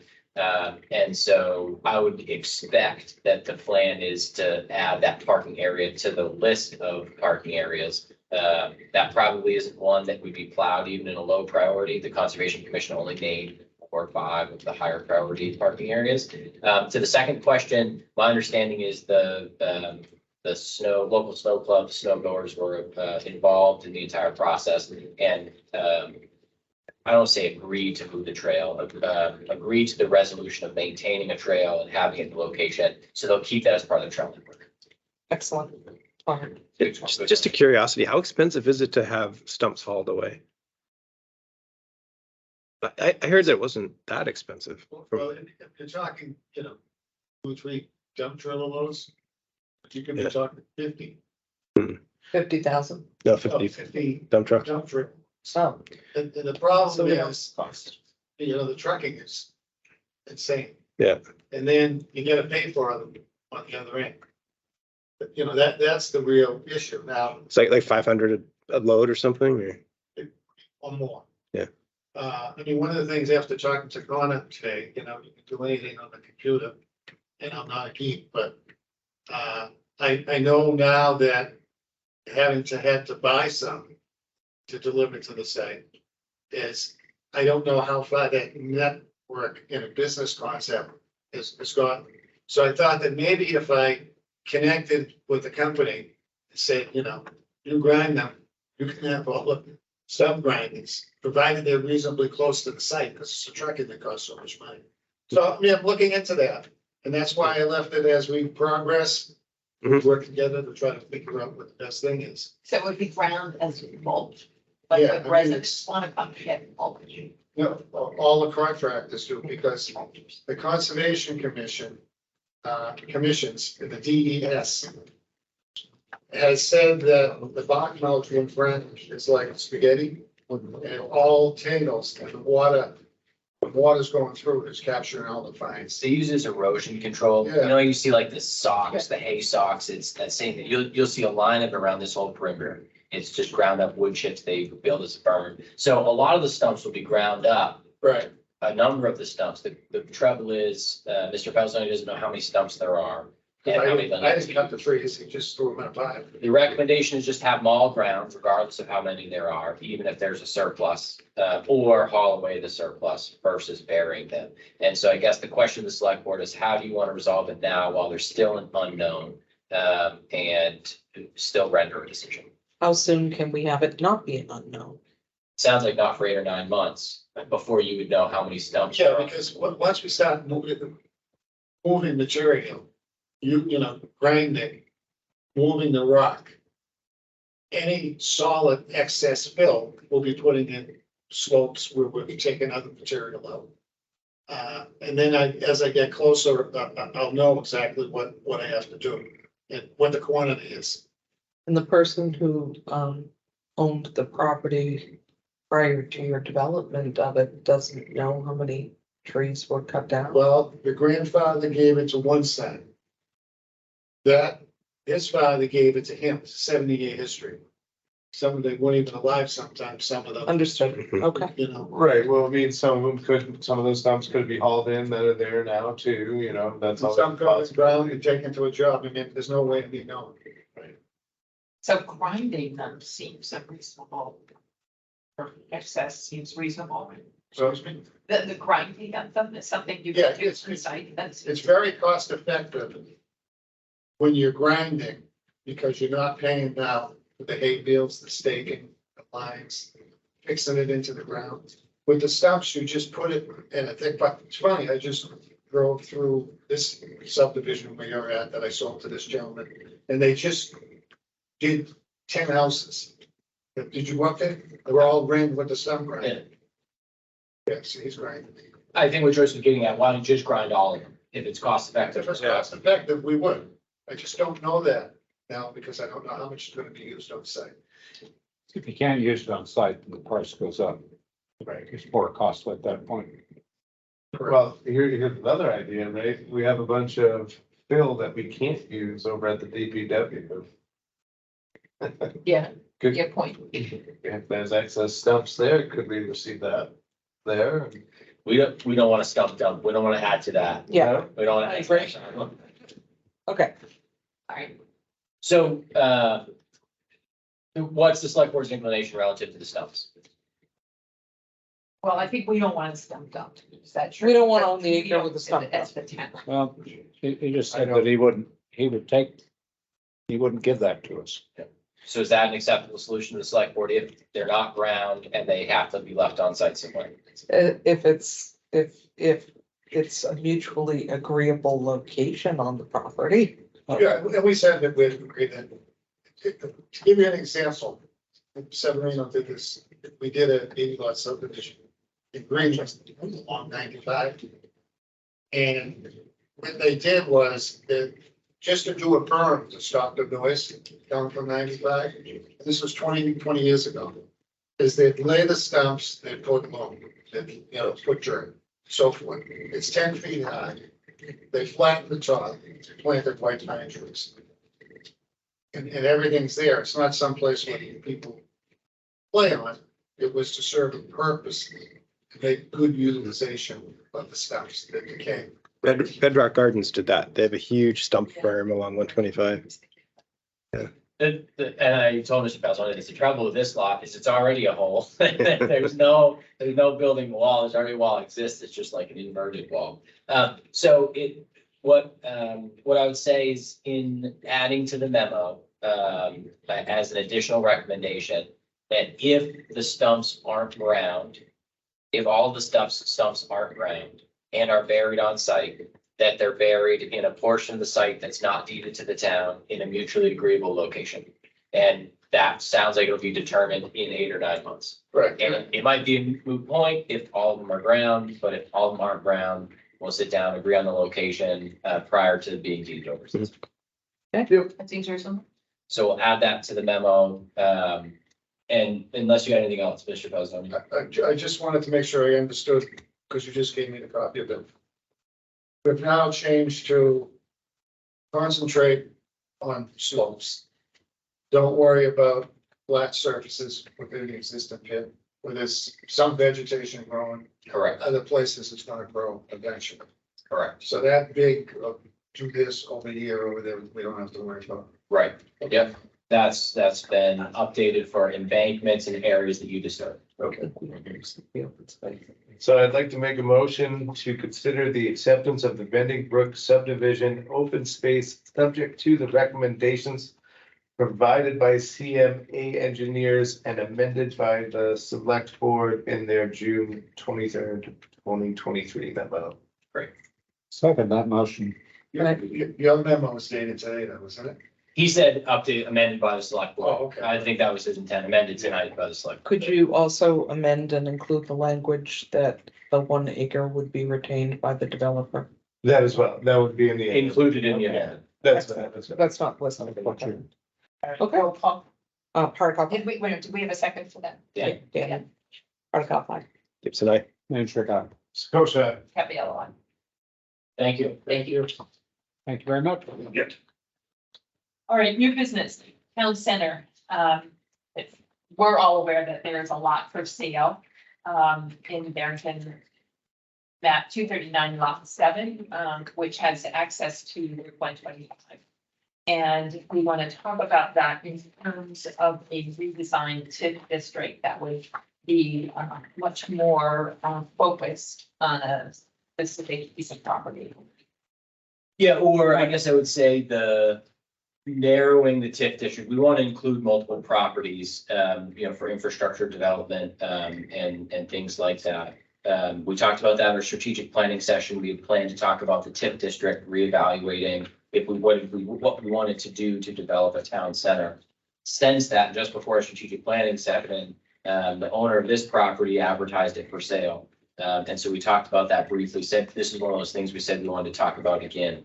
And so I guess the two questions, the more pressing question is how interested is the select board in pursuing ownership of this lot?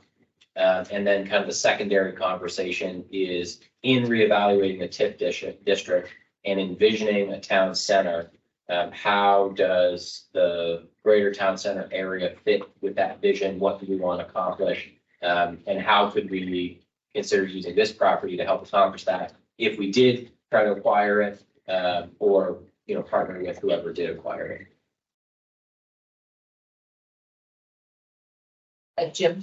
I think this is very important to acquire this property, especially. I think, you can't get any more due center in town than this. And it would be the nucleus to have a town center. We should have bought it years ago, but woulda, shoulda isn't gonna help us out here now. And I want to make sure that the residents understand, because, there's some people out there that only get part of what goes on or what gets said, or, it's made up at that. But the TIF district is a valuable tool for the select board to make decisions of tax monies that come in for us to fund projects at no extra cost. So getting that material out to the residents for them to see is going to be huge. And readjusting, I know it was a big map and it was really soon, and wasn't able to get a lot of people talking about it.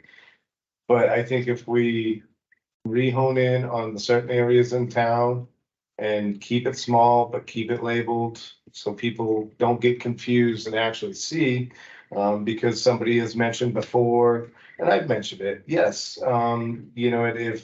it's a tool for the board to use at the time. If you're worried about the board misusing that tool, you should probably vote for somebody else to be on the board. But this is one of the ways that we can introduce growth to the town with taxes not going up. That's my opinion. Sorry.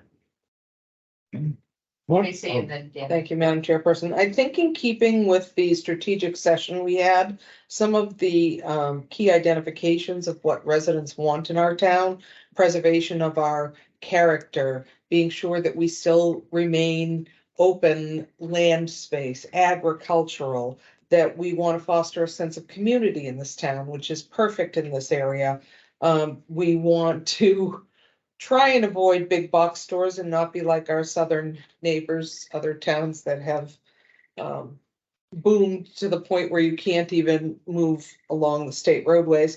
Having tasteful buildings in town, being sure conservation is still taking place with open land space, trail connectivity, things like that. So I think this is very in keeping with the mission, vision, and values, but also very much in keeping with what residents have asked for.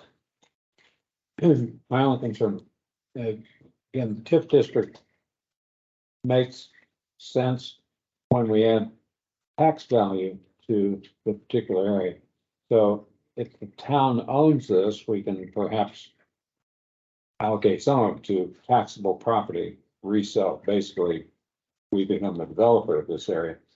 If it's just all to be recreational area, we're not going to add a great deal of value to this. So making it a TIF district doesn't make a whole lot of sense unless we make the TIF district to include the adjacent property, which may increase in value if we make this entirely recreational. So if we're going to make use of this property as a TIF district, we need to make sure that there's going to be some increase in the taxable value of the property. If the town owns it, there's no tax value to that. I think you're saying enlarge the TIF district to include some potential commercial properties. One of two choices. Either we develop some of the land, perhaps the town work with a developer to make a senior housing property or something like that, to increase the taxable value of this land. Or you make the TIF district to include the areas around it, which presumably would develop more taxable income.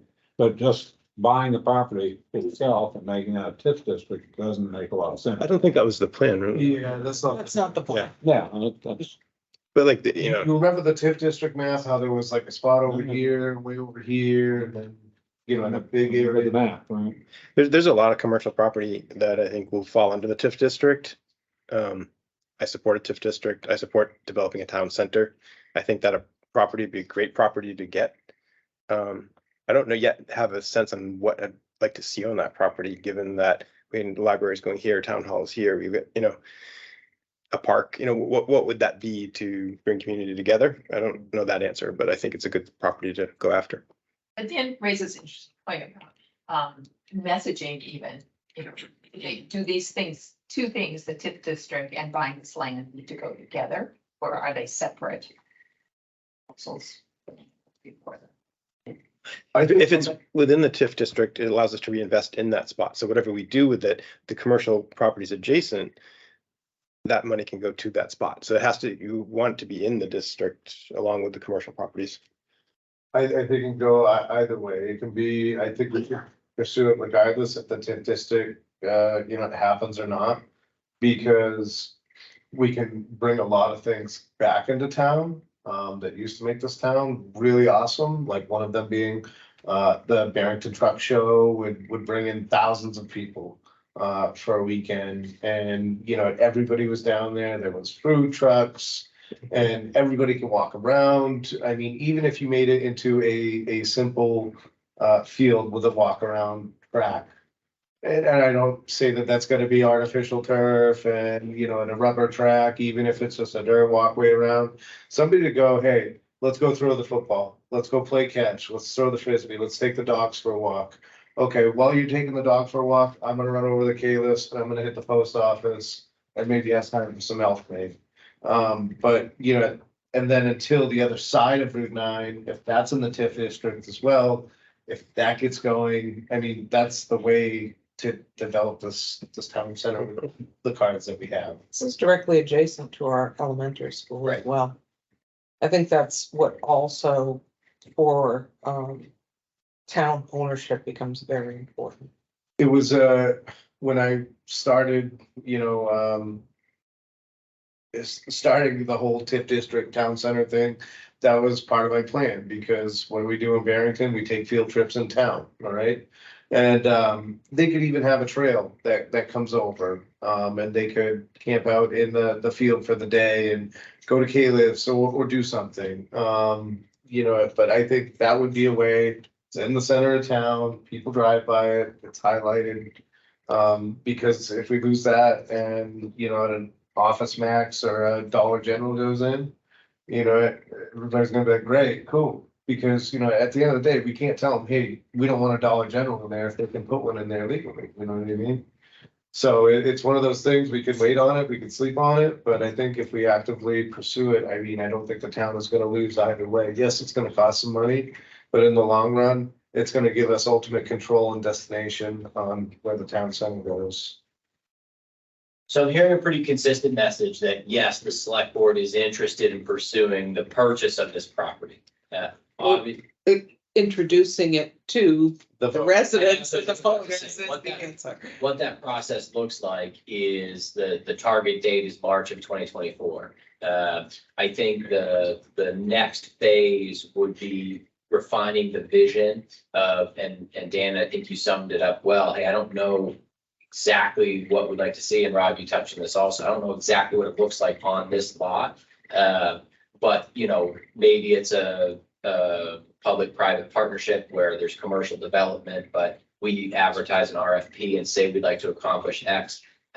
I get the sense in this community that bringing an idea of this scale to residents, they want to see the specifics. They want to know what the plan is, what the vision is. And so, I think there's a lot of legwork to do between now and March. And it's going to be incumbent on the select board to basically zero in on that vision. And so we can continue that conversation as far as what, how we want to start messaging with residents about this opportunity, soliciting their input, getting them involved, getting them to start thinking about it, while concurrently continuing the conversation with the owner and the listening representatives about the town's interest. I met with them a couple of weeks ago and made it clear that the town very well may be interested in pursuing the purchase of the property. Let them know what that timeline would look like and that the select board would be talking about it. I'll follow up and let them know that the select board has affirmed their interest in the path of pursuing the property, pursuing ownership of the property, and seeing what that looks like. And I think we have time to figure out how a TIF district, a town center TIF district fits in with the idea.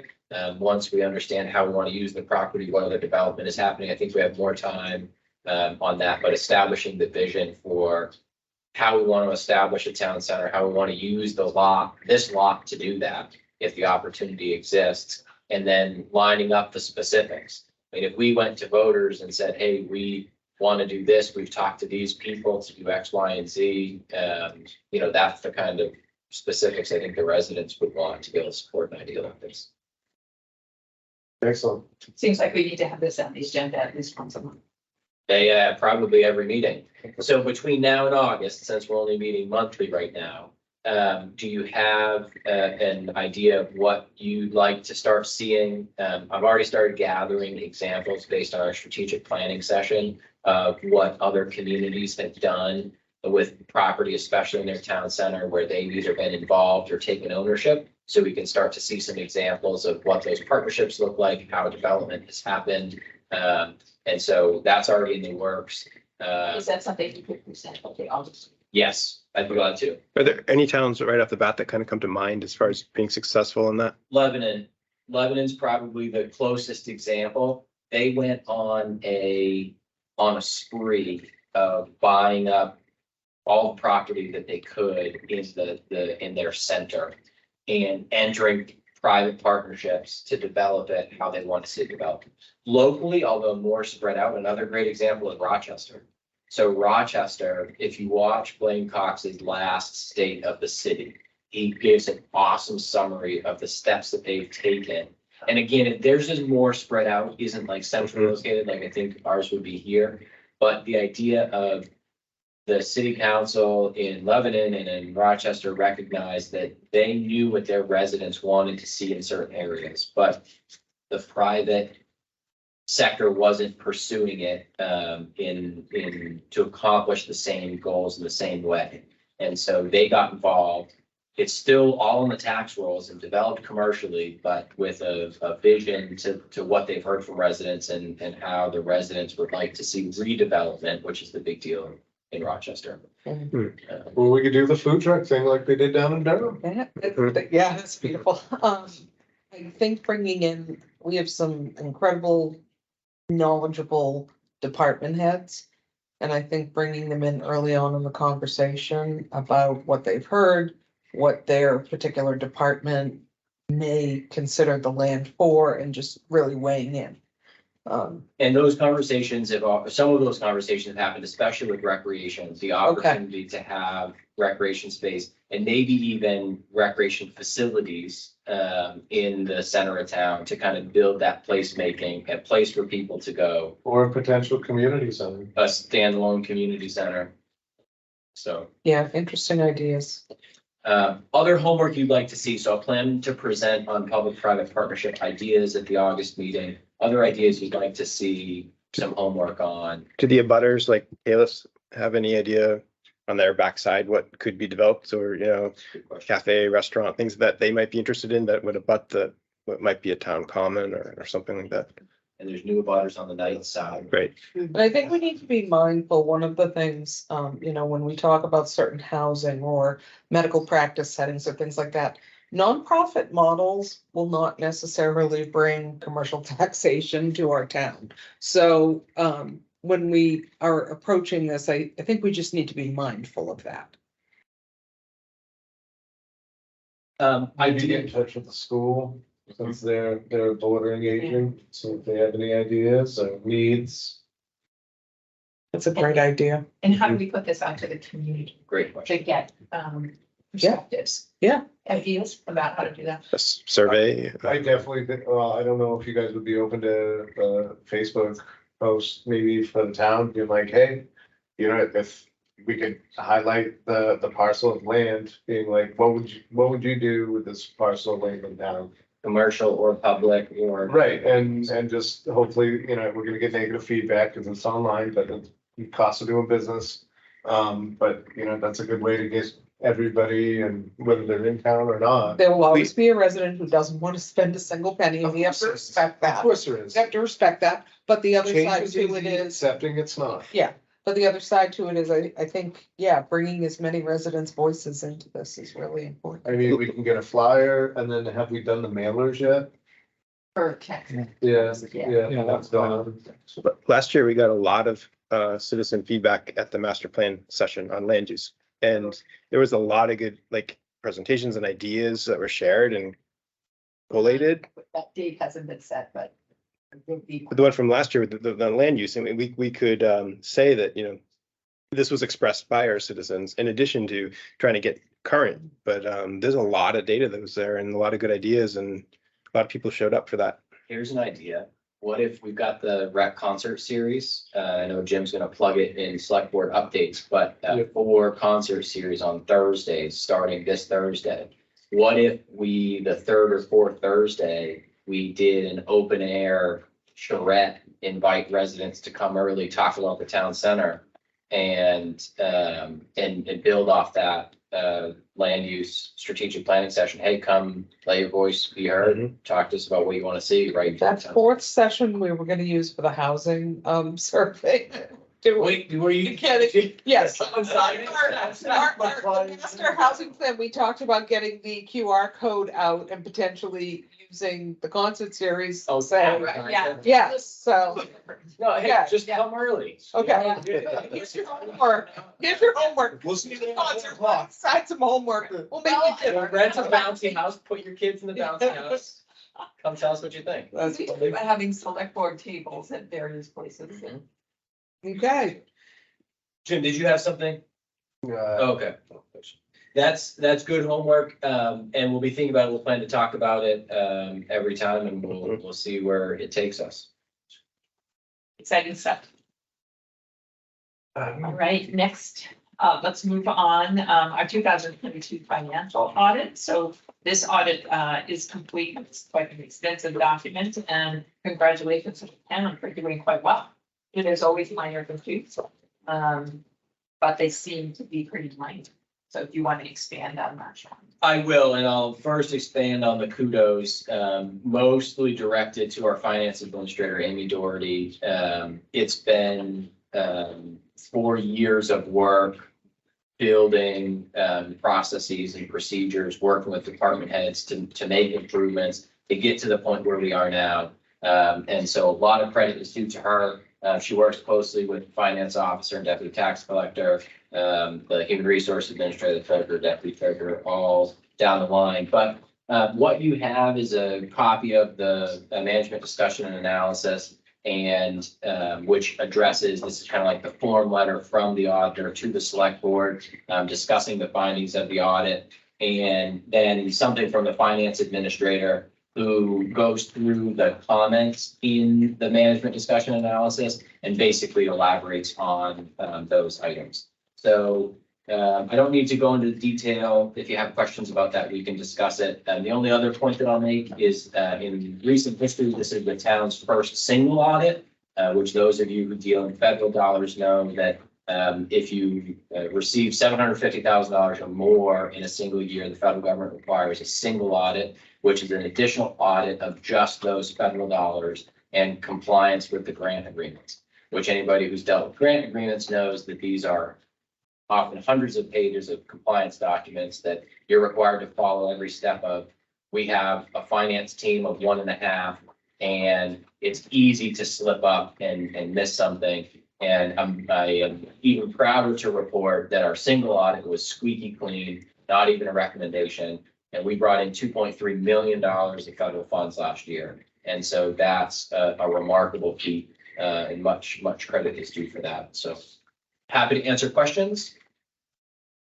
So no major findings in the report. I read the whole report, but it's very detailed, and it appears to me that over the course of every year, they've made recommendations for generally accepted accounting practices, and that each year we have done better and better and better in adopting those and then proofing out that, yes, they've worked and that they're functioning very well. And then they move the goalpost.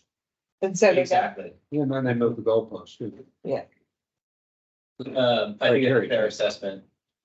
So this is our third year with the auditor. Best practices suggest going out to bid every 3 to 5 years. And so we would plan to go out to bid. That was the select board's inclination this time last year. So without objection, I'll have the finance administrator put a bid package together for an auditing firm, go through that process. And then the only last note was one of the items that we get with our audited financials is an update on our unassigned fund balance. So, primarily the changes in unassigned fund balance are unexpended appropriations and revenue in excess of projections. But there's also a part of that where fund balance goes from assigned to unassigned through the audit process and writing off debt and transferring encumbrances essentially. And so through the last budget process, we talked about how we estimated we have about $700,000 in unassigned fund balance. We targeted that number to use to buy down the tax rate in the warrant articles that voters passed, of which there was about $1 million. We talked about 700,000. So the actual number is about 1.6 million. So we have at the close of 2022, $1.6 million above the midpoint, the targeted midpoint of the range for unassigned fund balance. So that's not, we knew it was going to be higher than 700,000, right? We only wanted to commit to the number that we knew would exist. And so I would say 700,000 of that is already kind of spoken for. Typically, we would put that on the warrant, funding warrant articles. So it's artificially inflated for that reason because we didn't use any in March. So at tax rate setting, we'll meet and we'll talk about what the tax rate looks like and how much we want to use of that to buy down the tax rate and offset those appropriations already made by voters. But that gives us some flexibility going into 2024, thinking about how we want to either fund warrant articles or consider communicating the future funding of warrant articles that might pass. So we knew we'd be in a comfortable financial situation, but we're in a really comfortable financial situation. So we have time to think about that, but that's the update. Good financial situation. That is music to our ears. And that doesn't happen by accident. That's this board's commitment to maintaining the midpoint of that unassigned fund balance range. Smart financial planning, both on the budget and on the revenue setting side. So, all good news. Great. Any other comments or questions? Let's move on to item C. This is the 2024 elections. Thinking ahead, we will need additional poll pads. And we have discussed the budget implications of this. We've had very high turnouts at primary and presidential election years. We want to make it as easy as possible for residents to vote and not have to stand in line. I know there were fairly long lines at the last major election, and we hope we can bring those down some. So we plan to rent additional devices rather than buy them because we don't need them for every election. And there may be some grant money in the future for actually owning some of the poll pads. Excellent. So yeah, just a heads up, you'll see that in the town clerk's budget request, and don't be surprised. We've talked about it a couple of times, but I asked department heads if they have anything that's big or out of the ordinary that they plan to ask for in their budget. Let's talk about it over the summer. so that we can have any conversation that needs to happen ahead of time, and it's not derailing the budget process. And so this was the town clerks, and the next one is the fire chiefs. The fire chief is experiencing budget overruns in 2 items, but he plans to stay within his budget, so that's all good. Stay tuned for 2024, and Rick would like to elaborate on that if you're willing to have him. No.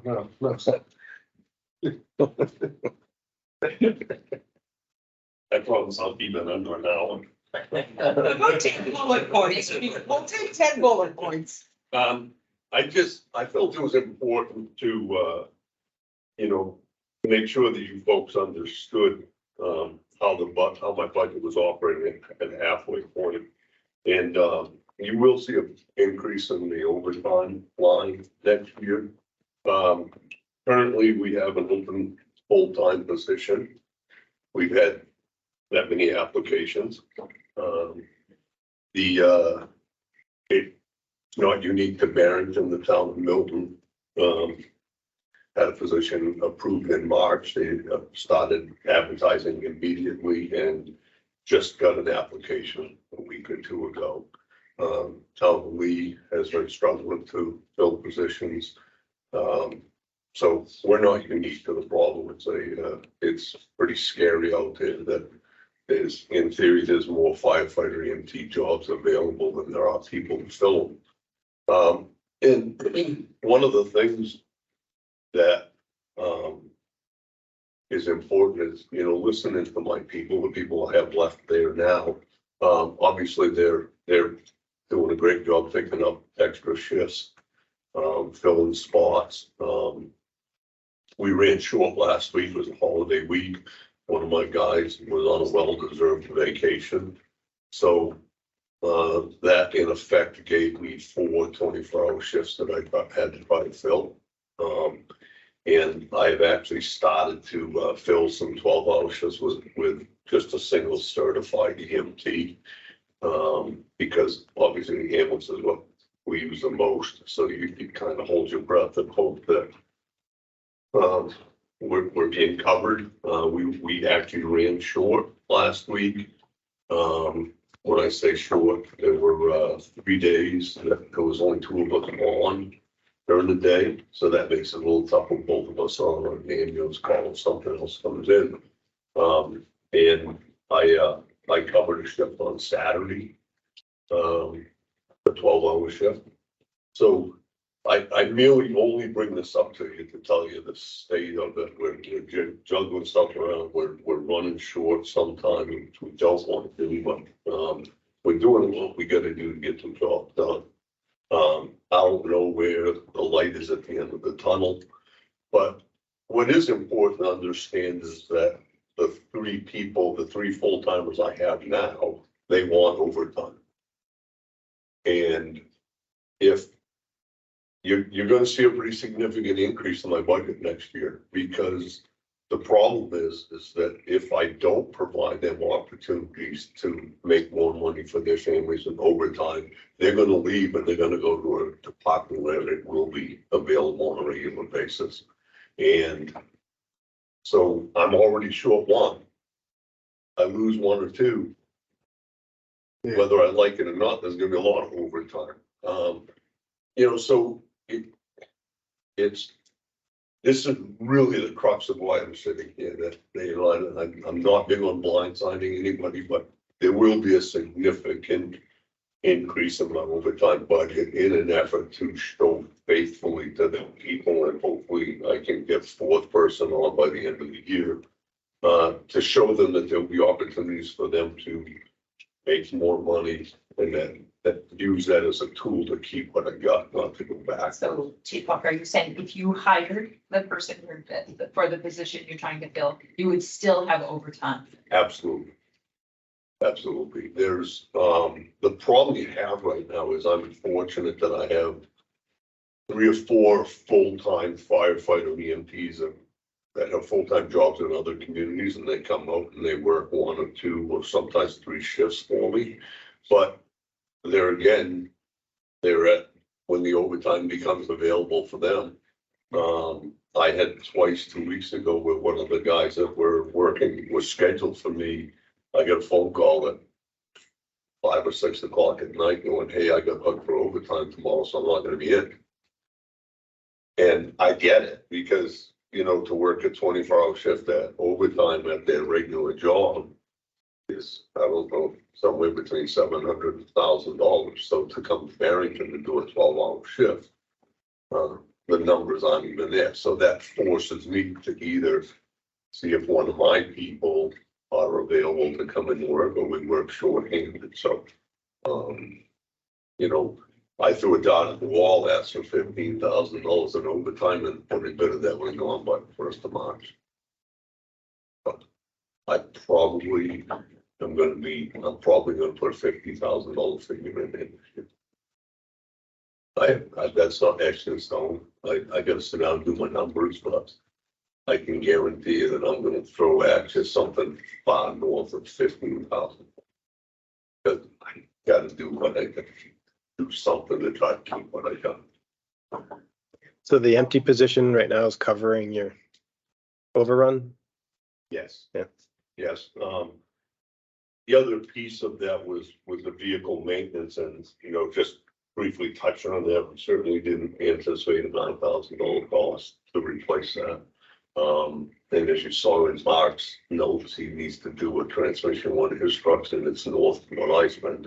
But I do believe it's important for you folks to see the numbers, and for the budget committee to see the numbers and understand that, I'm 100% not here asking for money. I'll make cuts in other places and do everything in my power to make sure that I stay within the money that the voters allotted. And what that will in effect mean is some of the replacement equipment that I plan on doing this year will just get shoved off right here. And that happens from time to time. It's not any different than you were planning to pave your driveway this year and the roof started leaking. So if you got a new roof instead of paving the driveway, and so 100% is not why I'm here asking for money. I'm not afraid to come and ask for money if I need to, but I just felt it was important for you five to understand, and as town administrator, I talk about my budget on a pretty regular basis, that I'm gonna have a couple of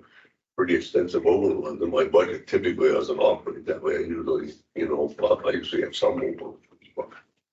So, Thanks for the heads up, chief. thank you. All right, moving on, select board member reports and concerns.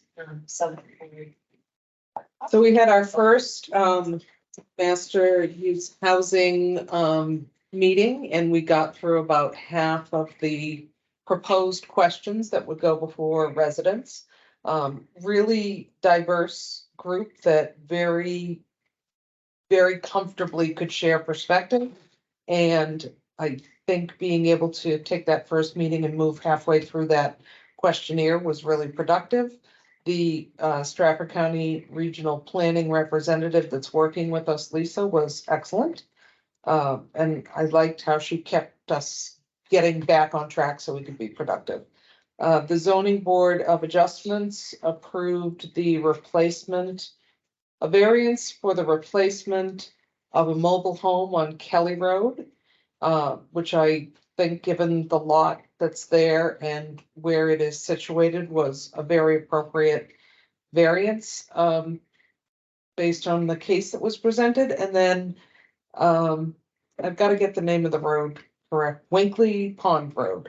Beautiful old historic property out there had brought forward a case to allow the old farmhouse that is there to be converted into a bottom floor, I want to say 90% ADA compliant, wide doorways type of situation for parents that would be on site there, and then a secondary about 1,000 square foot dwelling on the second floor.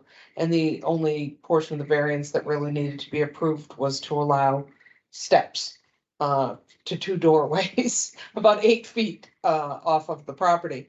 But historically, it will be a beautiful building to renovate and keep up, because it's kind of where that old barn is that everybody sees on Winkley Pond. So So that's what I know they have been planning. Yeah, so those, Yeah, yeah, that I think didn't work out. yeah, so those are the two. Exciting. Excellent. Right. Energy Committee met last Thursday, and their focus right now is really on the Community Power Company of New Hampshire. And they're working on putting together the aggregate plan for Barrington, which they'll run by the select board. And yeah, that's their focus. They had we had a guest on Thursday, Katrin Casper. She's with Clean Energy New Hampshire, and she's also on the select board in Lee. So it's kind of neat to have her present, and she was kind of learning about our energy committee, what we're doing, and she's on the energy committee as well with Lee. So or on the select board at least. So Library trustees met on the 20th of June, and they discussed changing some hours, making Thursday and Wednesday at 8 o'clock, then cutting down an hour Thursday. Also talked about finances, as is their want, usual. They talked about some policies, just collection development, gifts, and that sort of thing. But they also put a challenged materials policy together that incorporates American Library Association verbiage. So if we hear complaints about whatever they're doing in the library, but the new policy, I think, should cover that.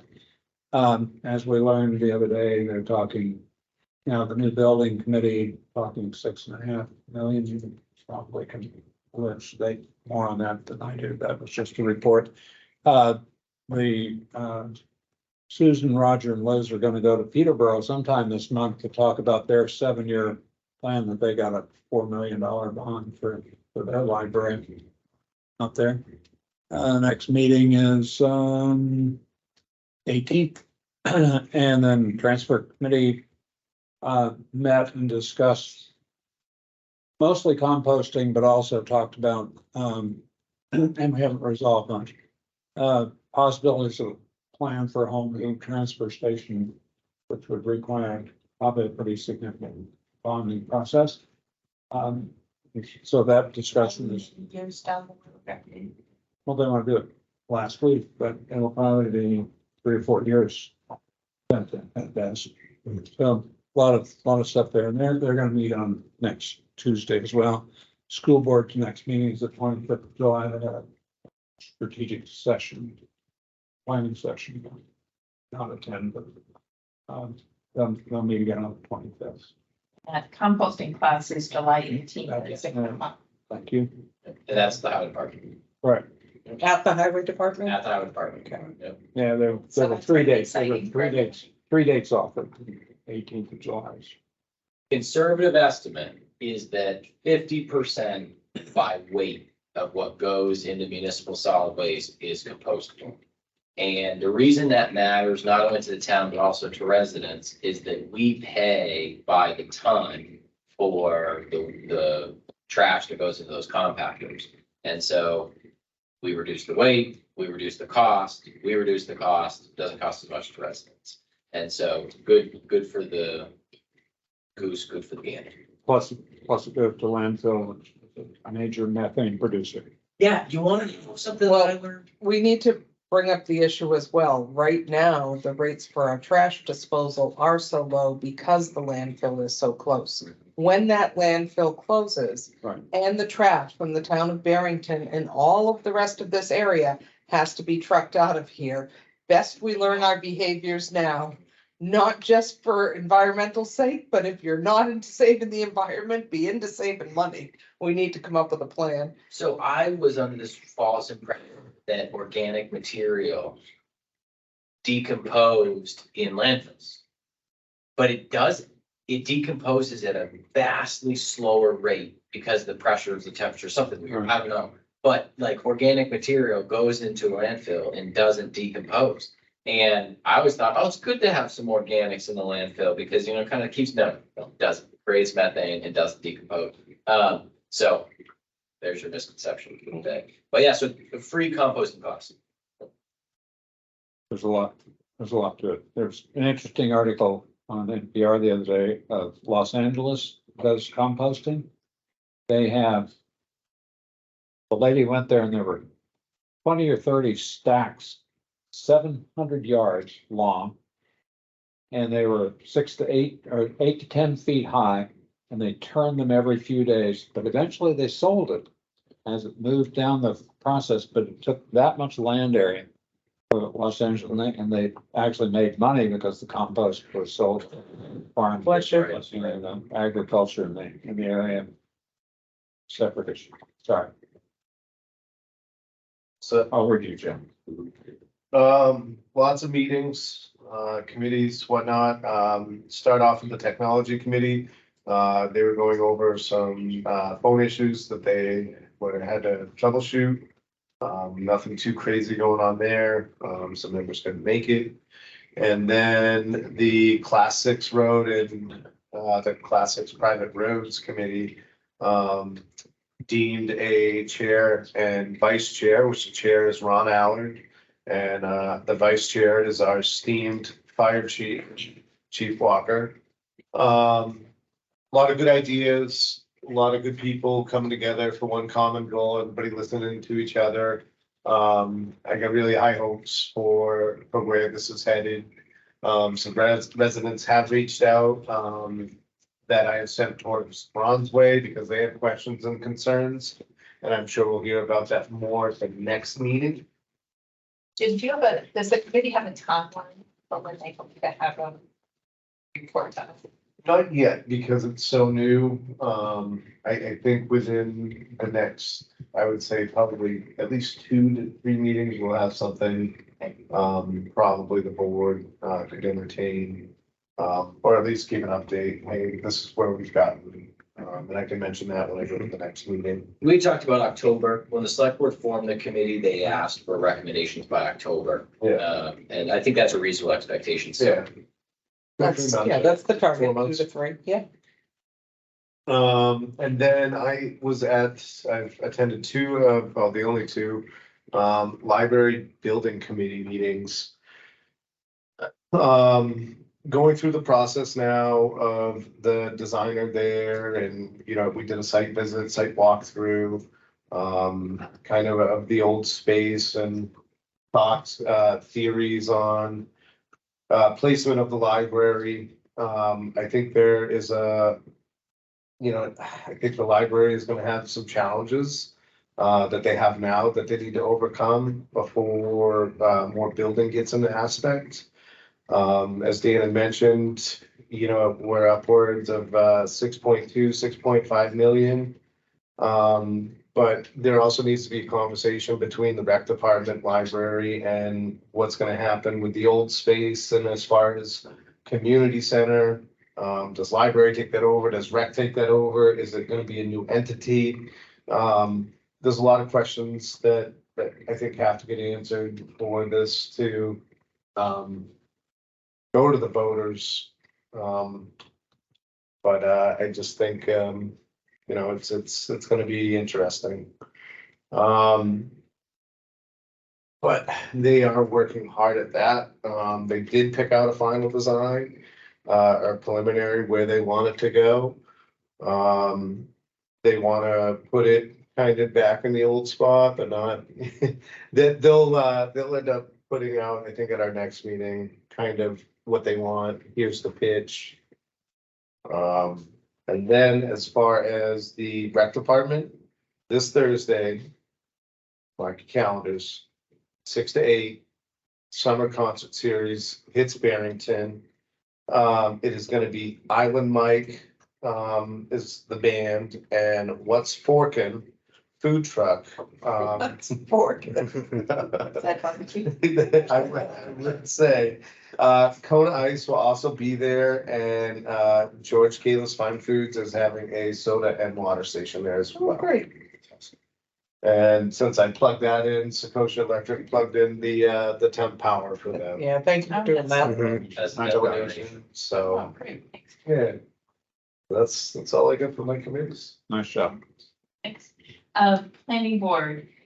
So Tomorrow night is a meeting and we are looking for public input for subdivision, updated regulations. And some of the updates are just really housekeeping kinds of things. Updating references, looking for, places of redundancy, that kind of thing. But they're, the substantive areas are updated the stormwater and sediment control sections, updated traffic impact analysis saying that if it's a road that has seasonal variation, that there has to be a report done at both the high, at least the high level, as well as the low level. A new, building envelope section, names of subdivisions and streets and surety of work section, that had significant. So we'll see what the public has to say about those. They also voted on the final, land use and transportation chapters, so that got approved. And I think the conversation there needs to happen, how do we begin to implement what, residents have, suggested the town look at for these two things? And it needs to be a joint conversation. Should we go on to that? Okay, is there any, public comment? Second session, public comment, anybody? And if you're participating virtually, you can raise your hand, wait to be recognized by the chair. Oh, I see one call-in member. You might have to press *6 to unmute yourself if you're interested in speaking.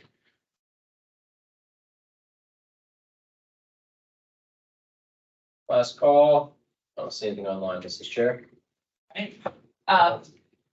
Yes. We do have a public comment.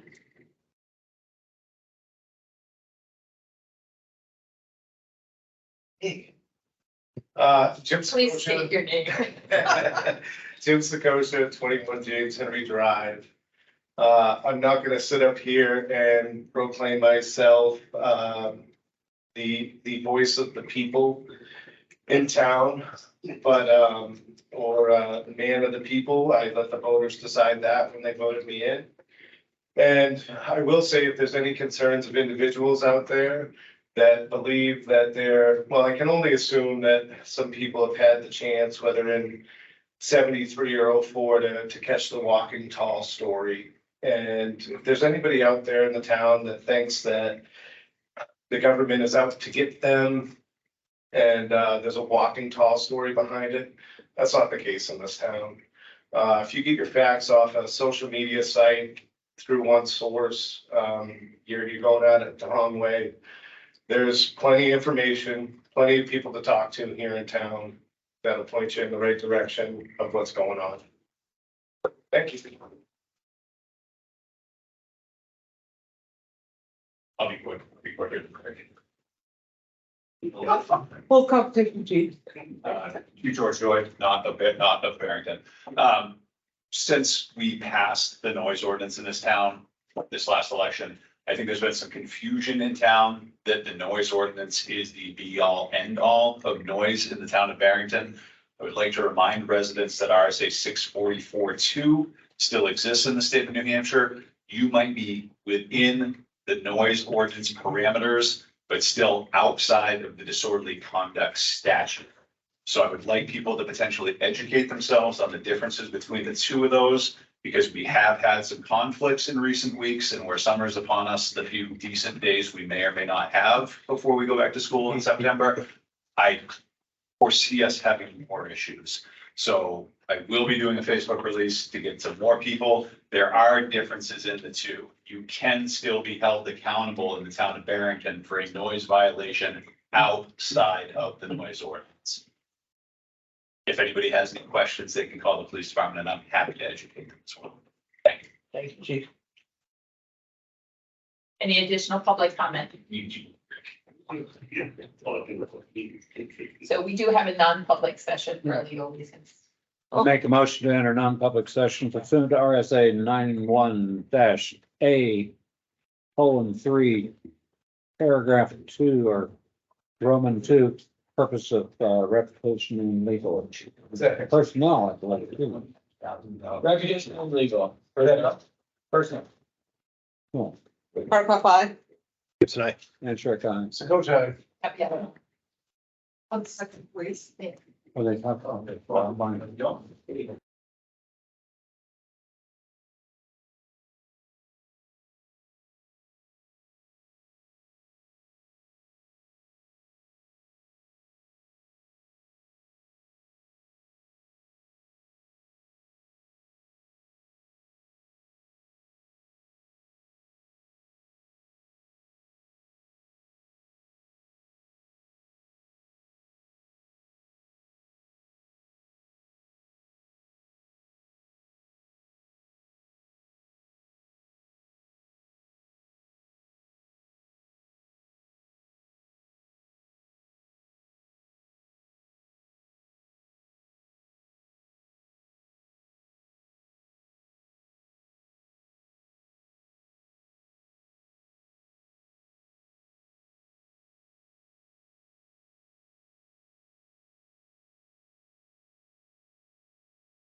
A second?